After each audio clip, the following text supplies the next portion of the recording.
these people, these lands, and everything.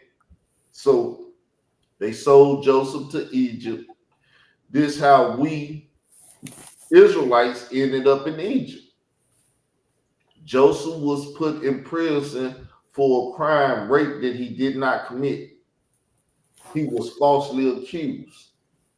And Joseph is a microcosm of the things that happen to an Israelite, especially one trying to be righteous. Your brothers sell you off, they persecute you, they try to kill you, they lie on you, this and that, and they don't want strangers to get salvation. I don't know why people that will give the stranger salvation don't come out and say it.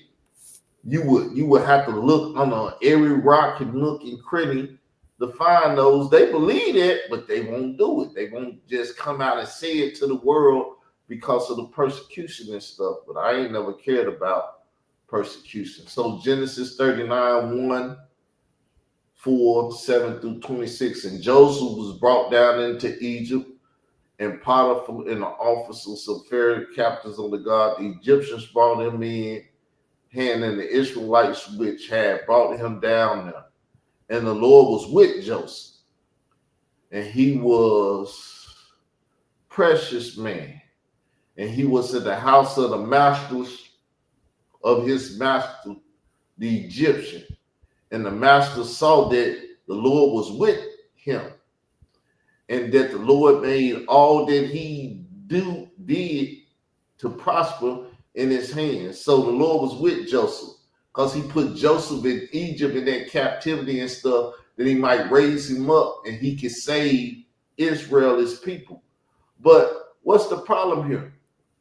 We're going to get to a point where Joseph become the second ruler in Egypt.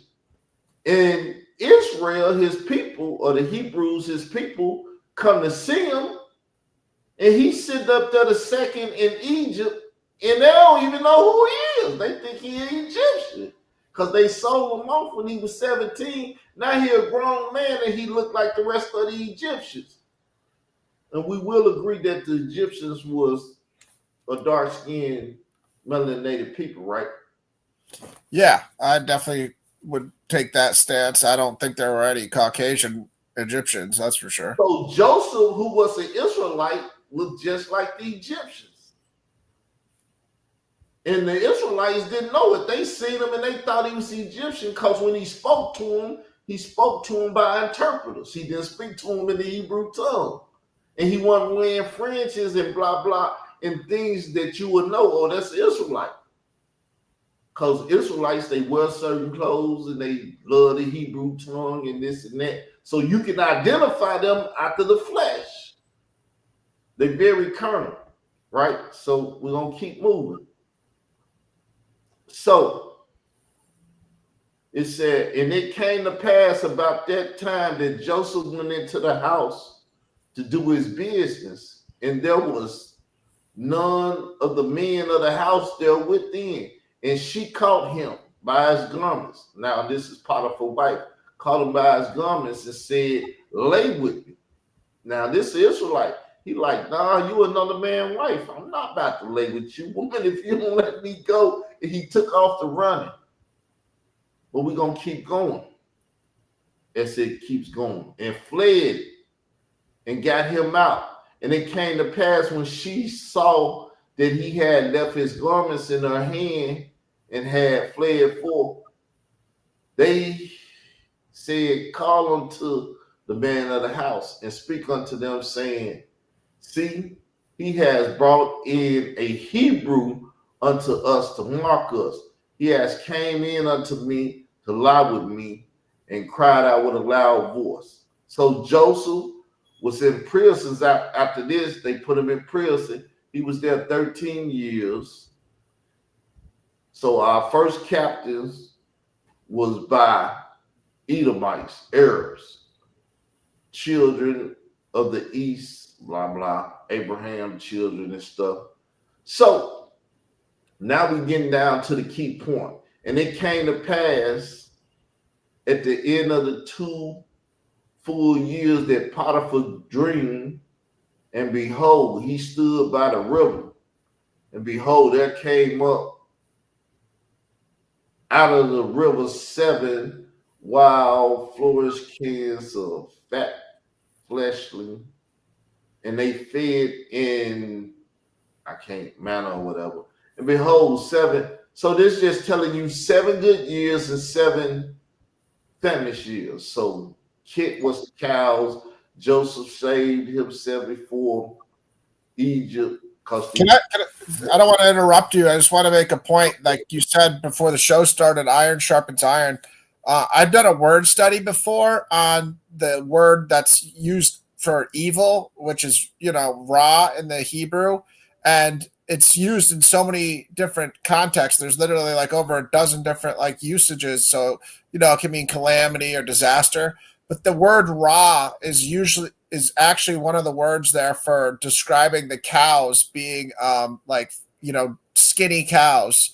So it's basically saying like they're bad, like, or I mean, it's translated correctly when it says like skinny cows.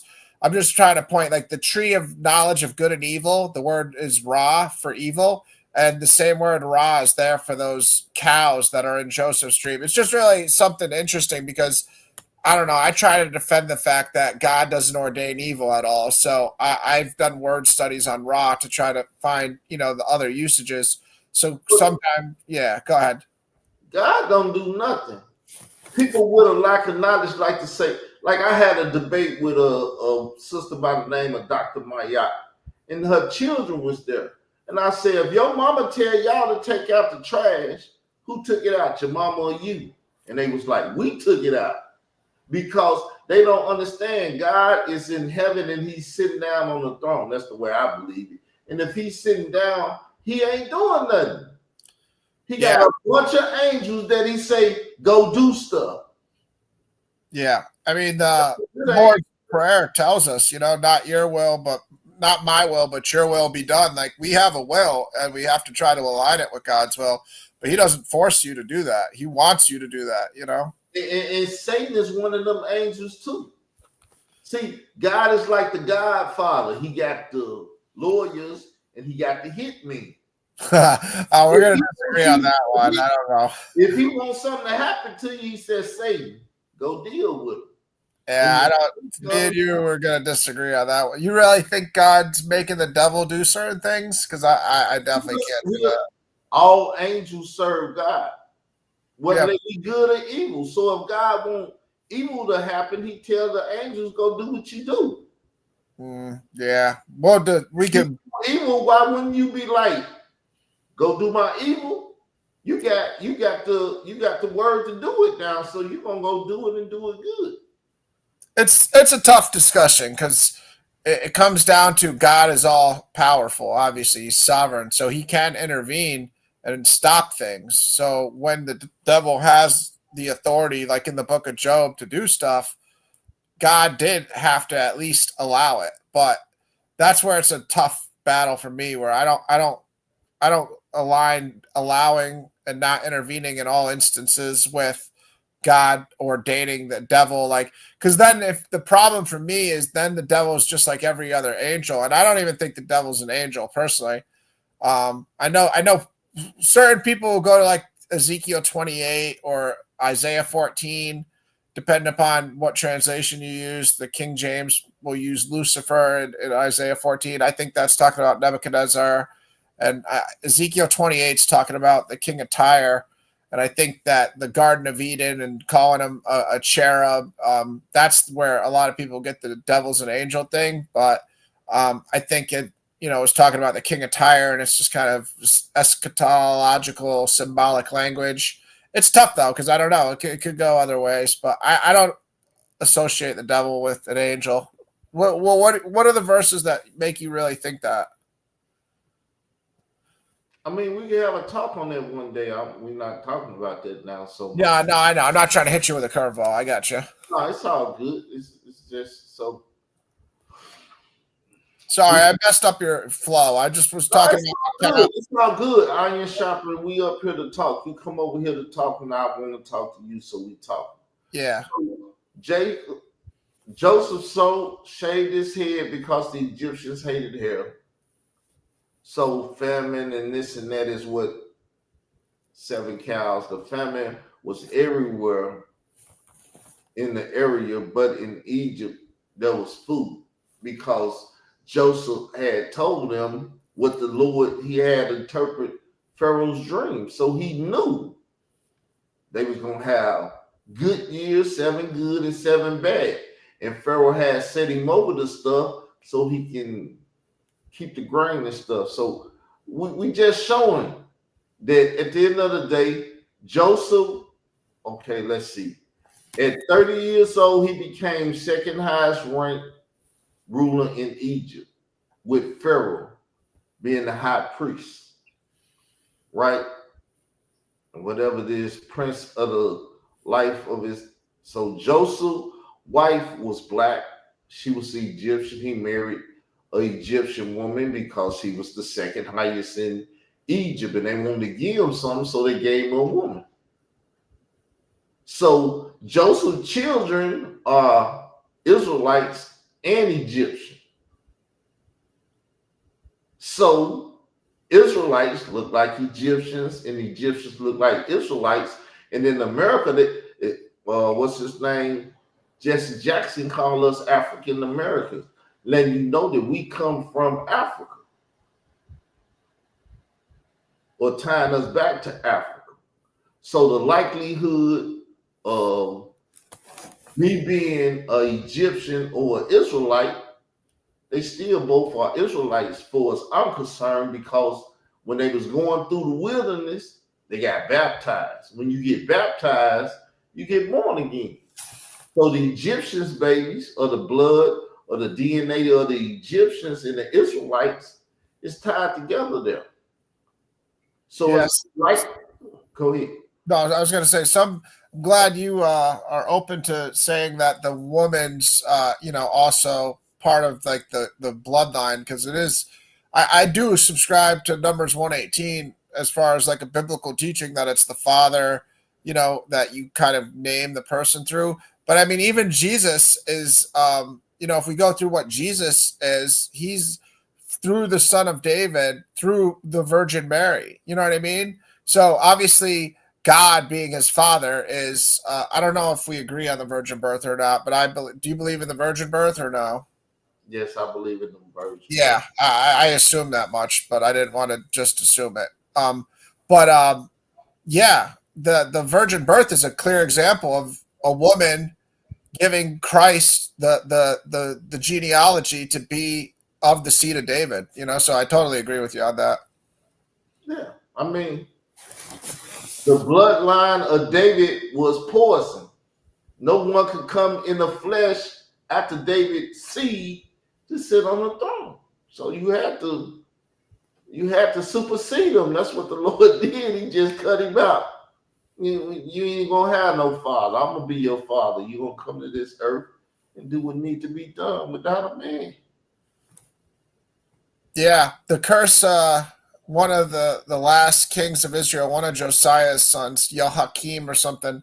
It's in Jeremiah somewhere in between chapter 20 and 35 or 39. It's in that range. I'd have to Google it quick. But yeah, he burned a scroll that Jeremiah brought to him. And then God said, I will never allow a descendant of Jehoiakim or whatever, I'm pronouncing it wrong, but to sit on the throne. Yeah. So you got pictures here: Arab, Egyptians, Nubians, the true Egyptians, Israelites, and the Jews, Edomites, Esau, so-called Jews. So Europeans are not Edomites. The so-called Jew, Seinfeld, and them people. So peace to everybody popping in the room. I figured y'all looking around tonight, y'all will run into it. So at this point, we see that Israel got two bloodlines. They got Hebrew and they got Egyptians. See, at this point, this is why when I bring up the mixed multitude and stuff, people try to disallow the mixed multitude. But like I said, when the Egyptians wouldn't, because the Egyptians, they've been in the land of Canaan. Some of them made it there. But don't nobody want an Egyptian to make it to the land of Canaan like they don't want them to make it into the kingdom that's coming from heaven. But it's in the history, it's in the book, it's written that the Egyptians, the Lord even started calling Egyptian his people. You know what I'm saying? But it's a lot of people that don't like to deal with stuff. But we're going to keep going on with this color. Then Joseph could not refrain himself before all of them that stood by him. And he cried, and every man to go out from amongst them. So he telling the Egyptians, get the hell up out of here. Excuse my French. Get up out of here. And they stood no man with him. And while Joseph made himself known unto his brethren, because his brethren didn't know who he was. They thought he was the Egyptian. Then he got to crying, and he told the people, get up out of here. Then he started speaking to his brothers. Hey, y'all, I'm Joseph. Remember y'all sold me off and everything? Yeah, you see where I'm at now, right? And they like, oh, pooh, Joseph. But they didn't know it was Joseph. Though he was their brother, they thought he was the Egyptian because he cut his hair and he was wearing Egyptian clothes and he didn't speak Hebrew to him. It's easy to see, oh, this Egyptian, but he fooled them. But this goes to show that Israel looked just like Egyptians. Now, this is before Moses. When we get to Moses being the grandson of Pharaoh, meaning that this Israelite or this Hebrew passed as an Egyptian grandson, shows that they look alike. And this is where Sinetta wins because he got the Comedics, and the Comedics ignorant and wicked, and they don't like the Hebrew Israelites. And the Hebrew, man, it's been going on for years. Sinetta been making buku dollars out of it to where he can afford whatever he riding in, and his son can afford what he riding in and everything, because it's a way to gut the community of their money. Oh, I don't, but I mean, I think Sonnet is volunteering more than anything. I mean, he's obviously getting a little bit of money from YouTube. I mean, he should, because everybody that does YouTube, you know, you can monetize with 1,000 subscribers. So. His biggest debate and money making thing was Kemet on trial. The Hebrews was putting the Kemites on trial, and they made over $1 million. No way. Who told you that? I'm sitting right here watching it when it happened. Who told you they made $1 million? That's crazy. I mean, I don't count anybody else's pockets regardless. You know what I mean? Good for anybody that gets money however they get it. But no, I think Sonetta volunteers his time way more than I would. Like, I couldn't just sit there and listen to some of the stuff he listens to. And, you know. I'd be a great volunteer too for the church or whatever if they give me half for the proceeds and stuff, and I can make money from it. Man, if you had to listen to some of the topics though, like, you know what I mean, some of the shows are rough. And he sits there for hours and he listens better than anybody I've pretty much ever seen. Like, he listens intently and he won't talk. Like I have a hard time just sitting here and not talking. Obviously, that's why I've tried not to, but I've interrupted you once or twice. But he'll sit there for 4 hours, not say a word, and then at the end of the presentation, I don't mind either. See, I volunteer too. It's subscribe to the YouTube channel. That's all I ask. And if you watch the videos, I'm gonna get money. I ain't no big money chaser though. I don't need no Benz. I don't need no Ferrari. I don't need, you know. Yeah, me neither. Me neither. Well, let's get back to the topic though. Yeah. Sorry. So, and he went out aloud, and the Egyptians and the house of Pharaoh heard. So the man wept out aloud. He screamed, and they was like, what the hell? Did Joseph in there screaming? And Joseph said unto his brothers, I am Joseph. Does my father yet live? And his brothers could not answer him, for they were troubled at his presence.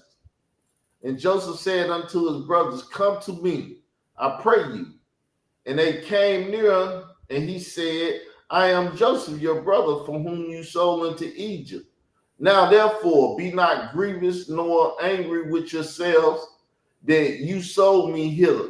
For God did send me before you to preserve life.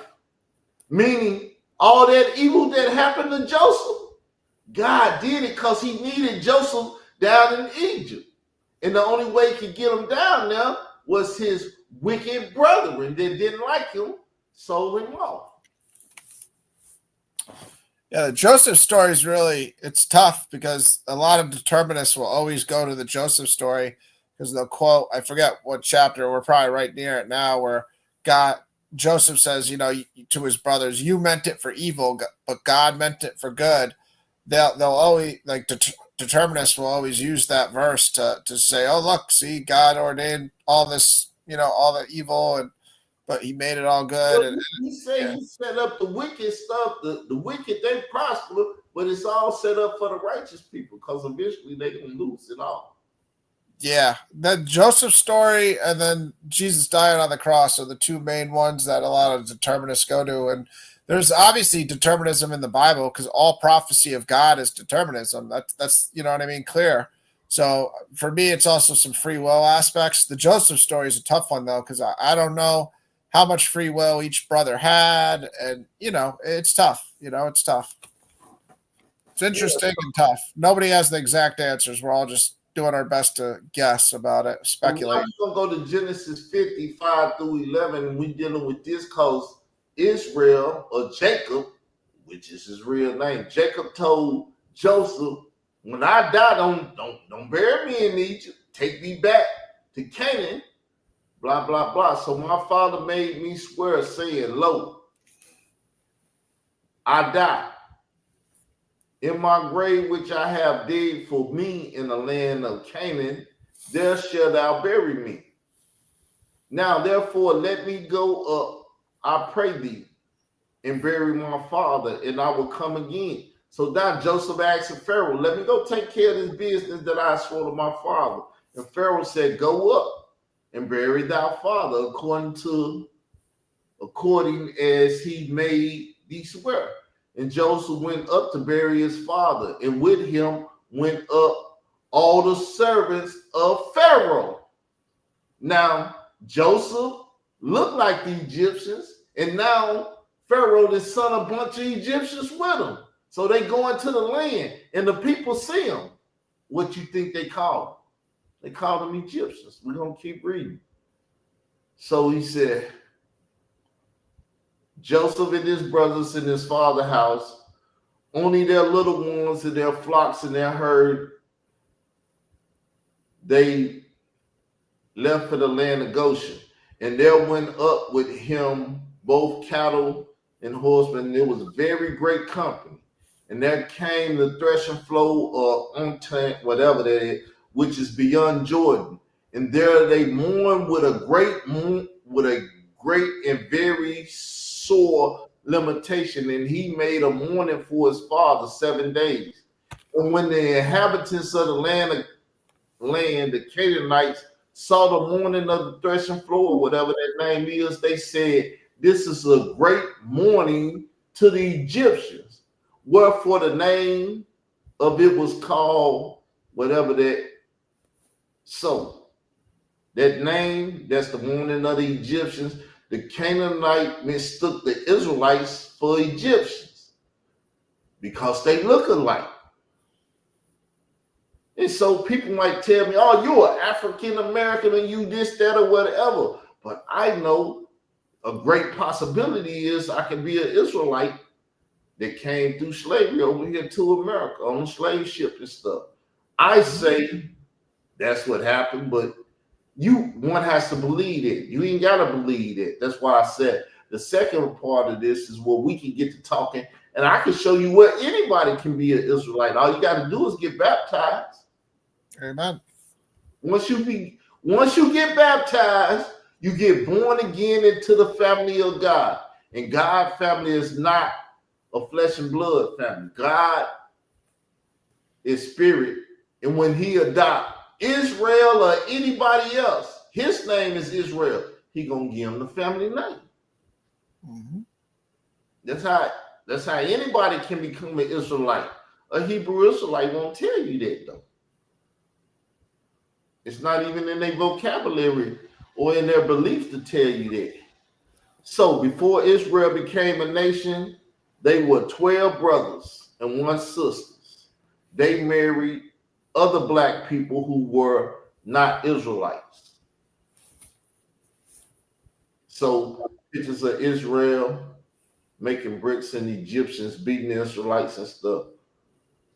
All black people.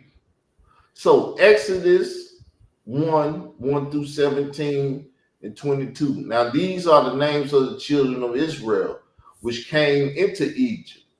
Every man in his household came with Jacob. Reuben, Simon, Levi, Judah, Asher, Zebulun, Benjamin, Dan, Naphtali, Gad, and Asher. And all the souls that came out of the loins of Jacob. Where do souls come from?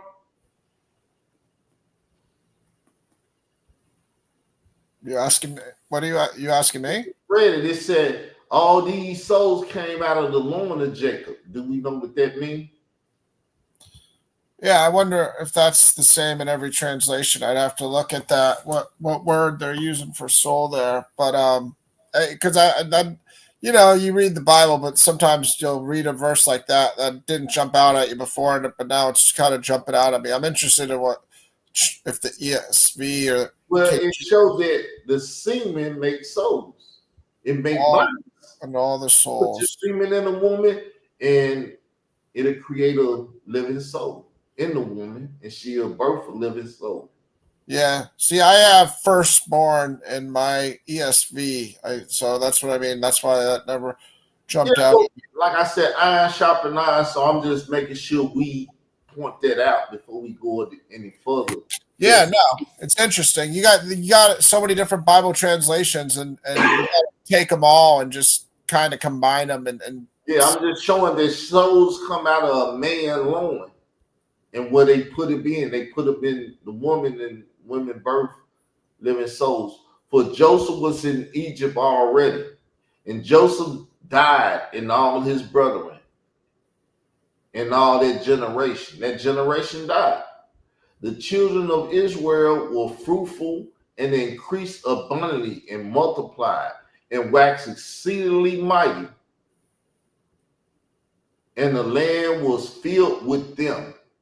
So what happened? Israel started growing, or as the Hebrew Israelites, the Hebrews started growing, because that's what the Egyptians called Israel, which was, I say, a byword. Most people won't take it as that, but it's just like as the band wrote the book, Hebrew Negro. They equivalent. And don't nobody really want to be called a nigger today unless you just ignorant in the head, but everybody want to be a Hebrew. I don't get it. Yeah, it's interesting because Esau would technically be a Hebrew too if you look at like the colloquial use of anybody being a child of Abraham, or when I was just doing my presentation on the Edomites versus Apostle, it said the term Hebrew could either have originated with Abraham or with his ancestor Eber, who's just a name in Genesis. He's one of the fathers of Abraham back in the Genesis genealogy. And Hebrew means like crossing a river. Like that's like one of the meanings of it. So it's interesting because it's there's a deep meaning there that we don't always get. Like crossing over or crossing a river can totally mean like a spiritual thing of like you're not crossing a river, you're crossing from this life to the next. You know what I mean? So correct. You got it all correct. So a Hebrew is one that if you over here, you're a Hebrew, and you cross over here, what are you over here? You still a Hebrew? Yeah. When you crossed over, someone stayed over there and something new popped up. So in reality, it's a spiritual thing, because if you cross over, which if you get baptized, you become an Israelite. You just crossed the river. That's beautiful. Yeah, that's a great way of looking at the baptism. And the baptism was them crossing through the Red Sea or the Jordan River initially. 1 Corinthians 10 and 2. Yeah. Yeah. That's Yeah. how that's how I woke up one day because I used to argue it all the time. And me and my nephew, like, man, you got to use the Bible. You got to use the Bible. And I was like, it was the baptism. The baptism made them Israel. Yeah, the people that teach that water baptism isn't important anymore. They're really not going by what the New Testament teaches, because water baptism is literally the foundation of like that act of faith in trying to repent towards God that everyone was supposed to do. And Christ himself gave the command to tell the apostles to baptize everyone. So I don't know. That's another thing that I have a problem with the camps. ISUPK down for baptism. It's a lot of people that don't like baptism. I know. Yeah. The reason they don't get baptized is the reason they don't become they can't drop the Hebrew. They can't become Israel. They only Hebrew Israelites. Lying, ignorant people out here that's misleading other people and cause them to taste their nation. Yeah, you really got to question the motives of why some, because it seems like some people are smart enough within those camps to kind of see some of these things that me and you see from the outside. So I don't know if it's just money or power. I think those two things are a big part of it. And then you get caught up also in like the pressure of like peer pressure with socially, you've become a brotherhood with all these people. And in order for you to like leave, you got to really stand up against like friends, and it's tough. It's understandable why it's tough. I've done it. I used to go to feasts. I used to do all these things with the Israel of God. They started saying they was Hebrew Israelites. I said, man, I got to get the hell away from them because I'm not down with no Hebrew Israelite none. All the ones I know was wicked. And if you start talking like them, I'm throwing you in the same basket.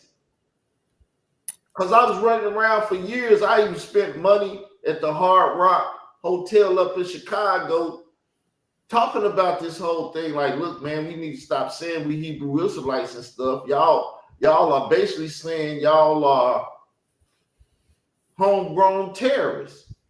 Now with what Trump did, they can snatch you up and send you off and they got to tell nobody because you're a terrorist. But the Hebrew Israelites never wanted to hear. I said, man, it's not strategic for you to call yourself that. Yeah, there's a lot of connotations to it. You know what I mean? I don't know. I don't know how negative I would make it because I don't really put it as a negative connotation. But it's also, if you associate it with the groups, then you're going to make it negative because you're associating it with all the stuff they do too. And the only reason I really heard the guy do it because it was the New York Hebrew Israelites came to Jerry Springer in Chicago. And I've seen that. I've seen that on YouTube. Yeah, he like, Jerry Springer know we here. Yeah. Like, do you got any sense? Jerry Springer don't want no righteous Hebrew Israelites on his show. He got to show the wicked. Because I was on Cross the Line. Mm-hmm. Michael Brown, I was over there. I told him I was an Israelite, blah, blah, blah, blah, blah, and we was talking. And I said some things to him. He wouldn't even talk to me. He ain't even got to show up. Guerrilla Hebrew went over there. He debated Guerrilla Hebrew and all of that because he wanted that wicked Sakari stuff on his channel.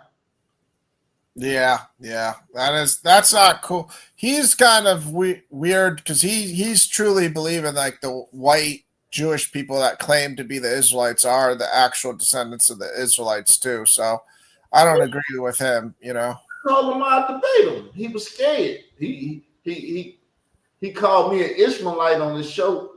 I said, I'm out of Israel. I told him you're an Edomite. Woo, woo, woo, woo, because he a Jew for Jesus. He's not a European for Jesus. He's a Jew, which are the Ashkenazi Jew. You're an Edomite. I'm an Israelite. Well, the Kohen gene and all that, I was eating that stuff up, but that show is not on his channel. I got the show. Yeah, I don't know. From what I've seen of him, he seems pretty genuine. I mean, we're all imperfect. Only Christ is perfect, literally. So if we're gonna follow one being, we got to follow God. And I don't really like this genealogy stuff because that's of the devil. because where the devil come in and work it at, he take it into racism. I tell them race ain't even in the Bible, but they deal with the other Bible or the lost books, and they find race in the Apocrypha, and they kick race like crazy. Yeah, I think they only accept the Apocrypha just because a handful of verses that they can chant like rallying cries about Esau, be fire or whatever. But I ain't got nothing against the Apocrypha when it comes to history. It's yeah. got a lot of good historical stuff in there. But if you go into eschatology, Antiochus Epiphanes worked for Rome, though he was a Greek. And that's how they get stuff messed up, because they like Antiochus did this to the temple and blah, blah, blah. And it's like, man, that was a Greek working for the Romans. Yeah, that's tough. The Book of Daniel's tough. Some people, like I deal with some SDA, Seventh Day Adventists, and they'll try to have this crazy doctrine that says, like, the 1800s was the fulfillment of those Daniel verses, which is nuts to me. So I do kind of lean towards Antiquius. I can't pronounce his name for anything. I'm terrible.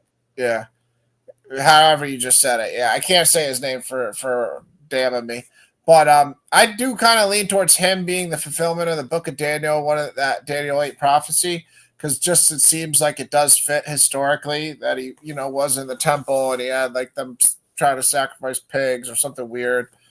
And that's, it's one of those where I can't guarantee it, but it's just, as a messianic person, I have to believe that most of those prophecies are fulfilled, because then Jesus comes and fulfills the messianic prophecies afterwards, Yeah, but remember though, he is a Greek. The world is 4 dynasties.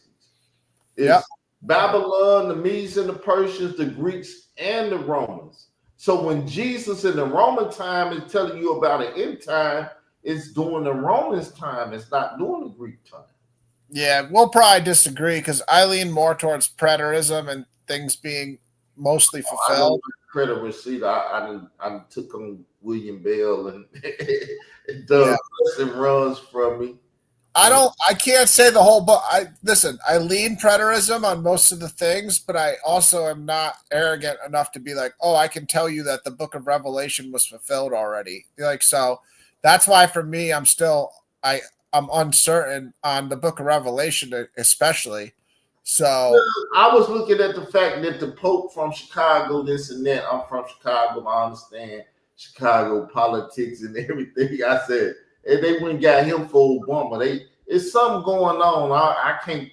I can't call it or tell it, but it's something going on. But the Pope coming from Chicago, the United States, I believe that's a big shake your head. Do you think America is Mystery Babylon or something? Because a lot of people say that. I don't go with that. The Babylon is the whole world. Yeah, I agree with you on that. I agree with me and you totally agree on that, because people get so short-sighted and they're like, America's Babylon. I'm like, the population of America is 330 million people. The world's got 8 billion people in it. Like I said, if somebody's in Russia, aren't they going to think the same thing, or North Korea or wherever you are? Like, America is a big part of it, because America is in bed with everybody, but America, because there's a prophecy out there that when tribulations do start, people gonna run to the wilderness, and this is what the Hebrew Israelites used to always do and stuff. And I'll be like, I'm not going to no wilderness. Go to the wilderness, I'm gonna have to kill half of the people out there. Well, like a lot of those verses are just symbolic too. You know what I mean? And like you just said, what I agree with, Babylon's the whole world. Like, wilderness could just be like a reference to being in sin, just like how in Exodus, 16, right after they came through the Red Sea, they were in the wilderness, and it was called sin. We'll disagree a lot if you go there. Oh, we'll disagree. I'm a literist. I'm a literist. People like to say, well, he's a futurist. No, I'm a literist. Whatever the Bible say, even if it's in parable, it has a literal connotation to it. No, it has both. It always has both. Like, I agree with you. Like, the literal meaning is also part of the verse. Like, there's always like the literal, and then there's always the symbolic underneath, to me. And like Jesus, especially in the Old Testament, is underneath a lot of the literal. You know, I mean, everybody will know the obvious ones. You know, the Passover lamb, or the blood on the doorposts representing the blood on the cross. You know, there's so many things where you take it as literal because God's so brilliant. He's able to weave in literal events with his symbolic motifs, you know? Yeah. So I'm going to get back to it now. Exodus 2, 1 through 23. And there went a man of the house of Levi and took a wife for the daughter of Levi. And the woman conceived and bare a son. And when she saw him that he was a goodly child, she hid him 3 months. And when she could no longer hide him, she took for him a ark of bulrush and dabbed it with slime and with pit, and put the child therein. And she laid it in the flag by the river, by the brink. So this is Moses' mother, a Levite, father of Levite. So he full-blooded Israelite. So they're killing the Israelite children now. So Moses has to be hidden. And his sister stood afar off and took with what would be done to him. And the daughter of Pharaoh came down to wash herself at the river. And her maidens walked along by the riverside. And when she saw the ark amongst them, amongst the flags, she sent her maidens to fetch it. And when she had opened it, she saw a child. And behold, the babe weep. Moses weeping. And she had compassion upon the boy, the Hebrew boy, and said, this is one of the Hebrew children. Then said her sister, then said his Moses' sister to Pharaoh, daughter, shall I go call thee a nurse of the Hebrew women? And his nurse is Moses' mama, who's a Levite. She know who she is, and Moses knew who he was. Pharaoh's daughter knew who he was, but he said, this Israelite finna be up in the castle with my papa. Because he looked like us. I can lie and say it's my boy, and he gonna believe it. Now, we know Moses wasn't white, because if Moses was white and she took him up into that Pharaoh, that black Pharaoh house, it would have been, hey, where you been? What you been doing? So another thing to show that Israel is a melanated people. What ignorant people would say black. But just pointing out this stuff. And Pharaoh's daughter said unto her, take the child away and nurse this. So Moses' mama nursed him. Right? Let's go down. And the shepherds came and drew away. So Moses was with the Midianite woman here. And he said, who made thee a prince and a judge over us? And Moses fled far from the face of Pharaoh and went into the land of Midian. And he sat down by the well. Now the priest of Midian had 7 daughters. And they came and drawed water and filled the water, they fathered the flock, they filled the jugs basically. And the shepherd came and drove them away. But Moses stood up and helped them and watered their flock.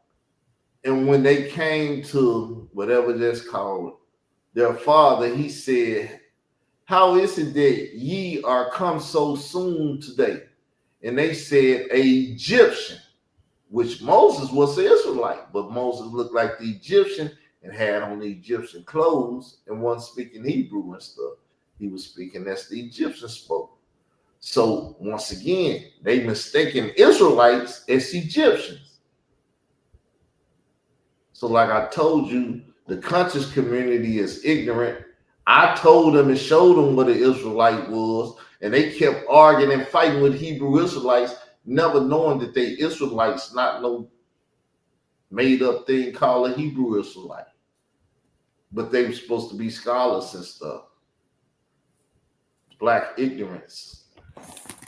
Yeah, Black whatever, yeah, whatever they call themselves, it's not good. It's like, I don't even know what they try to identify as nowadays with some of the camps. I mean, it's interesting. There's so many camps now and so many different leaders that it's a mess.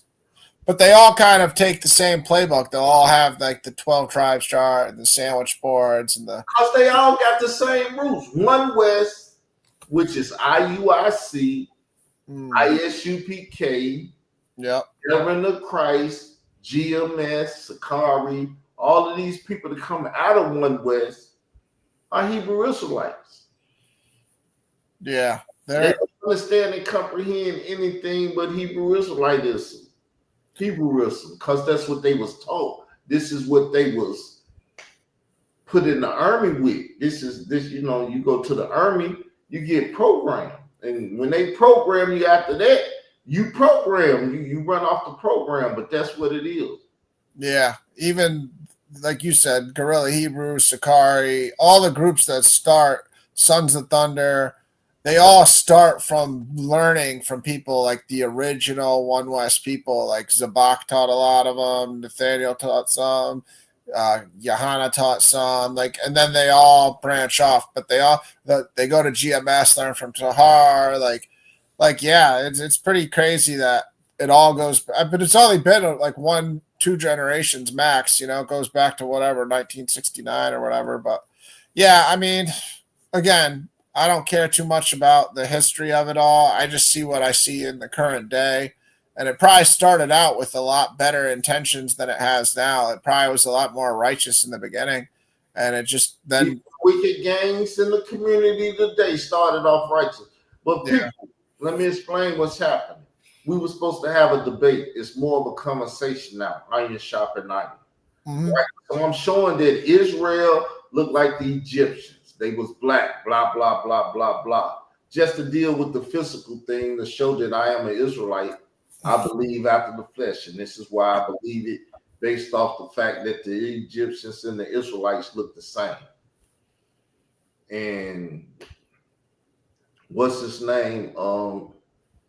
Took Malcolm X out. Not Martin Luther King out of him. Jesse Jackson called us African Americans. So, I mean, in all likelihood, I'm one of them blacks that are Israelite. Maybe not. Maybe we could roll the dice, but 9 out of 10, we're going to hit 7 on the first roll. But so anything they want to talk about or whatever, the link is right there. You can come in.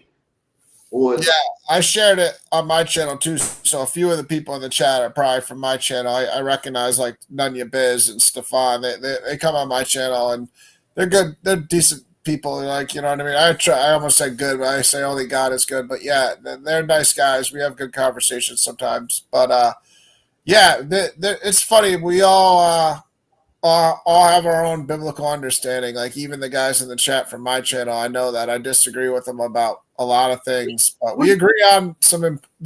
If you agree with people on the fundamentals of the gospel, that's what matters at the end of the day. You know what I mean? You have to. Really, what we doing, we get to know each other. We talking to each other, man to man, and not respecting each other and trying to build a rapport that may last forever, may do some more shows, but we gotta build it first. Yeah, and that's why I wanted to make sure that I didn't act like I didn't want to have a conversation with you at all, because it wasn't like that at all. It was more so, at the end of the show, I had bad experience, arguing in the pot. Obviously, I've already said that, but yeah, I just, I didn't come into Judah's room, the Torah Knights room, just to try to call people out either. You know what I mean? I didn't come to call people out at all, period. It's just kind of the way the conversation Judah was going, was he was trying to make it be like, well, look, he called Captain out and none of these guys want it, blah, blah, blah, blah, blah. And so all I did is kind of respond like, yeah, I'll debate Captain or anyone. And then when I said that, you were in the room and it was just kind of like, yeah, okay, I guess. It wasn't like we had confrontation like I did with Captain or any other One West person. Well, like I tell people, most strangers, I'm gentle with them, because to a degree, They claim to not know nothing. The Israelites say they don't know nothing. Well, I'm gonna jump on a person that really don't know nothing, but they know more than what they think they know. So I try to build a rapport with them because I ain't got nothing against them. You can get salvation. I've been saying that for years. They even stole my argument and put it on all these platforms. Who can get salvation, right? So I'm building with the brother. I've been trying to build with vocab. This is Yeah, my best Israelite Christian to build a rapport with people, and that's all I'm trying to do with the brother now. We see. yeah. I'd rather try to build with people than debate people. Honestly, I think are more for when we can't find mutual agreement and we just both really are passionate about trying to prove it. You know what I mean? But at the same time, we can agree and disagree about things, and we don't always have to debate it just to prove it. You know what I mean? Just try to talk to each other and learn from each other is the most important thing. I mean, God doesn't we both talked about James 3:13 and through 18 earlier, and just the whole chapter of James chapter 3. It's like knowledge from above is peaceable and kind and gentle. You know what I mean? A lot of times, unfortunately, debates end up turning into the opposite of that, where it's just like competitive and insulting and demeaning, and one person's dumb and one person's smart, and it's not the best way to talk, especially when you're trying to come to No, righteousness. well, see, like I said, what I do when I debate, I mostly teach. I'm not going to argue with you too much because I know too much to even argue and fight with you. But when you bring a point out that needs to be spoke up on in a greater extent, I take my time and go into my notes and bring that part out because it needs to be brought out at this point. And this is what it's about. See, the people ain't used to seeing the church speak. I believe I'm a part of the church, and I'm Amen. looking to speak to anybody else that's in the church because the church is not one building. This is where two or three get together and can agree or even disagree, but at the end say, "Hey, man," and go about their business and live their life in a righteous way and help somebody else. Yeah, and become, like you said, hopefully acquaintances and friends, and people that you care about and want to help and talk with build relationships with, learn from all that. So, Be a yeah, good servant. Be a yeah, good servant. I see you on the road. I see somebody split your head, home you and this and that. Hey man, take care of me. Here go all the money you need. And if you need some more, I'll be back next week. And I'll pay you some more if you help this brother. But see, I'm not a wicked Hebrew Israelite to be like, whoa, the hell with him. Let him stay on the street and be hungry and all of this and that. That's just not my life. So yeah. we're gonna get back to it. We got a little couple notes here to deal with. Even the Pharaoh of Egypt didn't know the children he thought was his grandson was actually Israelite. So the Egyptian looking at this boy, they calling his grandson, and he don't even know. I'm looking at an Israelite. So Moses always knew he was a Hebrew because his mother raised him. And then the Midianite system mistook Moses for Egyptian because he was black like them and he wore Egyptian clothes. So Exodus 3 and 7. And the Lord said, I have surely seen the affliction of my people which are in Egypt, and I have heard the cry by reason of the taskmasters, for I knew the sorrows. Come now, therefore, and I will send thee unto Pharaoh, that thou might bring forth my people, the children of Israel, out of Egypt. Hey, I gotta take my dog out real quick. I'll be right back. Okay. Go ahead, go All ahead. right. Thanks. I'll be right back. All right. So, for the crowd, I'm steady teaching and showing different things you may not ever paid attention. Exodus 4 1 through 2. And Moses answered and said, behold, they will not believe me, nor will hearken unto my voice, for they will say, the Lord has not appeared unto thee. And the Lord said unto him, what is that in thy hand? And he said, a rod. And the Lord said, furthermore to him, put now thy. And the Lord said unto Moses, put forth thy hand, and that it may put forth thy hand and take it by the tail.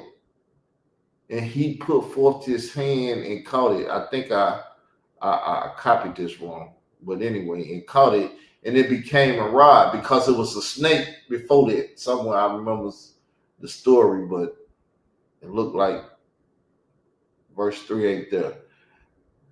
That they might believe that the Lord of their fathers, the God of Abraham, the God of Isaac, the God of Jacob, has appeared unto thee. And the Lord said furthermore unto him, put now thy hand in thy bosom. And he put his hand in his bosom. And when he took it out, behold, his hand was leprosy. This picture of the leprosy. See the leprosy? Black man got white hands. That's what happened to Moses' hand when he put it in his garments, right? So 7, he said, and he said, put thy hand into thy bosom again. And he put his hand into his bosom again and pulled it out of his bosom. And behold, it was turned again his other flesh. And this shall come to pass, if they will not believe thee, neither hearken to their voice of the first sign, they will believe the voice of the latter sign. So once again, showing that Moses was a black man, looked like the Egyptian, and that at the end of the day, that's what Israel and the Egyptians have in common. They look alike. Now, the truth of the matter today that the Edomite, the Ashkenazi Jew, look like the Gentile, the European, and you can't tell them apart. That's why you hear ignorant Hebrew Israelites always calling a plain European an Edomite. He's not an Edomite. He don't claim to be a Jew. So why are you doing that? Because their ignorant teachers told them that. But we're going to keep going further. Ryan will be back pretty soon. I appreciate y'all coming on. Please do at the bottom of the screen say, if you will, subscribe to the YouTube channel, please. I think I got 5 people I need to make 5,000. It'll be a great help to me to reach 5,000. It's been hard. But we're going to keep going, y'all. So Exodus 12, 1, 2, 3, 5 through 7, 12 through 13, 29 through 33, 40. We're going to blow it up here so y'all can see it. So it said, this month shall be unto you the beginning of months, which is the month of Abel. It shall be the first month of the year to you. Speak unto all the congregation of Israel and say, in the 10th day of the month, ye shall take to them every man a lamb. This is the beginning of the Passover, people, which is for Israel and those that believe in the Lord God of Israel, because there was some people down there in Egypt who are Egyptians. They believed in the Lord God of Israel. When the Lord was putting them plagues on them Egyptians, they seen what was going on and they was taking notes. Sorry about that. I just had to take my dog out. It's all good. Them people was taking notes, and when Passover came around, they heard what the Lord told them to do. And some of them saved their firstborn by doing what Israel did. Because the truth of the Bible, from my study and research, is you gotta be grafted into Israel. You gotta become a child of Israel. Israel is not just Jacob. Israel got his name from God. So when they say the children of Jacob, them Jacob seeds out of his own loins. But when they say the children of Israel, that's a whole nother group of people. It's a whole nother group of people. That's why you can read in Romans where everybody that Israel that is in Israel. Yeah, yeah. Romans 9:6-8 says the children of the flesh are not, all Israelites. The children of the promise. So me myself, I call myself an Israelite after my nationality and a Christian after my faith. I would implore all y'all to be Israelite Christians. Because that's really the only way you're gonna get saved or get salvation. Hebrew Israelite wouldn't tell you that. They'll tell you can't get salvation. No way. Ain't no way you can be Israel, but it's no way you can be a black and not black, or a Hebrew and not a Hebrew, or an Israelite and not an Israelite. That's a separate doctrine, people. It's a separating doctrine that I don't believe in and care for. But yeah, sorry to interrupt you. The fact they make calling yourself a Christian this negative connotation too is really bothersome. Like 1 Peter 4:16 says, "Yeah, if anyone suffers as a Christian, let him not be ashamed, but let him glorify God in that name." Like that's literally 1 Peter chapter 4 verse 16. So it's like Peter saying, if you're suffering as a Christian, let him not be ashamed, but let him glorify God in that name. So the fact that One West camps try to throw out the word Christian like it's, oh, you're an insult or stupid or you should be ashamed, it's literally anti what the Bible teaches. it's antichrist. They're literally antichrist. Oh, you a Christian? A Christian starts with Christ. And they antichrist. They like the hell with Christ. We don't F with that dude. He was born of a man, Joseph, this and that, and they hate him. Yeah, the children of the promise, I definitely think is also a motif of the virgin birth, because Sarah in Genesis 18:11, it says, and Sarah was past the age of women. Like the way of women, it says the way in the ESV, it says the way of women had ceased with her, meaning she could no longer have a child. So if God's going to promise Isaac to Abraham through a 90-year-old woman, Sarah, who's past the age of giving birth, that's literally a very blatant motif of God's going to make a woman who's not supposed to be able to give birth to a child, not just for Isaac, but also in the future for Christ through Mary. I mean, a lot of people, they don't read the Old Testament, but I mean, Eve was promised a child, and then said if it was going to be a man and stuff, but we know she had Adam for all her love babies. But then that promise to Sarah, people don't even think about it. Yeah. Though she had a husband and he impregnated her, she, like you said, she was beyond the age of really having babies. The Lord blessed her womb that she may have a baby. She got a seed from Abraham, but at the end of the day, the Lord said that baby gonna come, irregardless.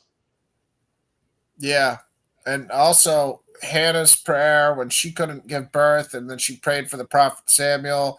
She was basically, one of the earlier women who had the Holy Spirit. The one Eli, the priest, was like, are you drunk? And she's like, no, I'm not drunk. Just like in Pentecost, she said, no, I'm not drunk. I'm just, praying from the heart to God. And that's what led to Samuel. And obviously Samuel led to anointing, King David and all Saul before that. And Samuel was just obviously a pillar of righteousness. So yeah, throughout the Bible, barren women giving birth is a miracle that God does over and over again. It's not like a one-time thing, Because there's nothing new under the sun. And if it is new, it's old back there where he did it. And now it's possible in the earth because ain't nothing new under the sun. That's why I believe in resurrection. A lot of people don't do it, but Jesus died and resurrected. Now mankind can die and resurrect. Nothing new under the sun. But let's keep going with this conversation. Once again, sure. And color and stuff. So we in Exodus 12, and now we're gonna go down to 6. And you shall keep it up until the 14th day of the same month, and the whole assembly of the congregation of Israel should kill it in the evening. Why? Because the Passover starts in the evening, people. It's a Passover supper. or dinner. And when you eat the Passover, you can't have Passover leftovers. The Lord said, burn it. If it's some, burn it in the morning. Get rid of that Passover meal. But anyway, we're going to keep reading. There's a lot of things that y'all probably need to learn. And you can't take the Passover if you're uncircumcised. If you get circumcised, you're under the Abrahamic covenant now. When you told Abraham, circumcise your born and the ones you bought with money. Now, bought with money is different than bought with blood, but you bought with blood now. So everybody needs circumcised. See how it all goes back to what he told Israel to do. The rest of the world got to do too. Meaning you got to become Israel. But hey,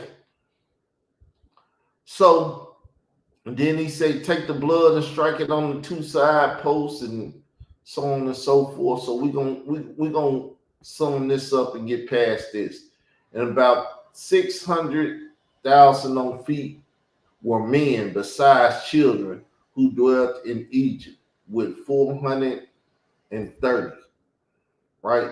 So we see, we're gonna read it. We're gonna read it. I want to read it. So it says, and Pharaoh rose up in the night, he and all his servants and all the Egyptians that were a great cry in Egypt, for there was not a house where there were not one dead, because Pharaoh talked crazy to Moses and killed all the firstborn of Egypt.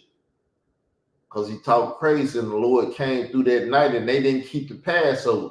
They didn't put the blood above their doorposts. They didn't believe in the Lord.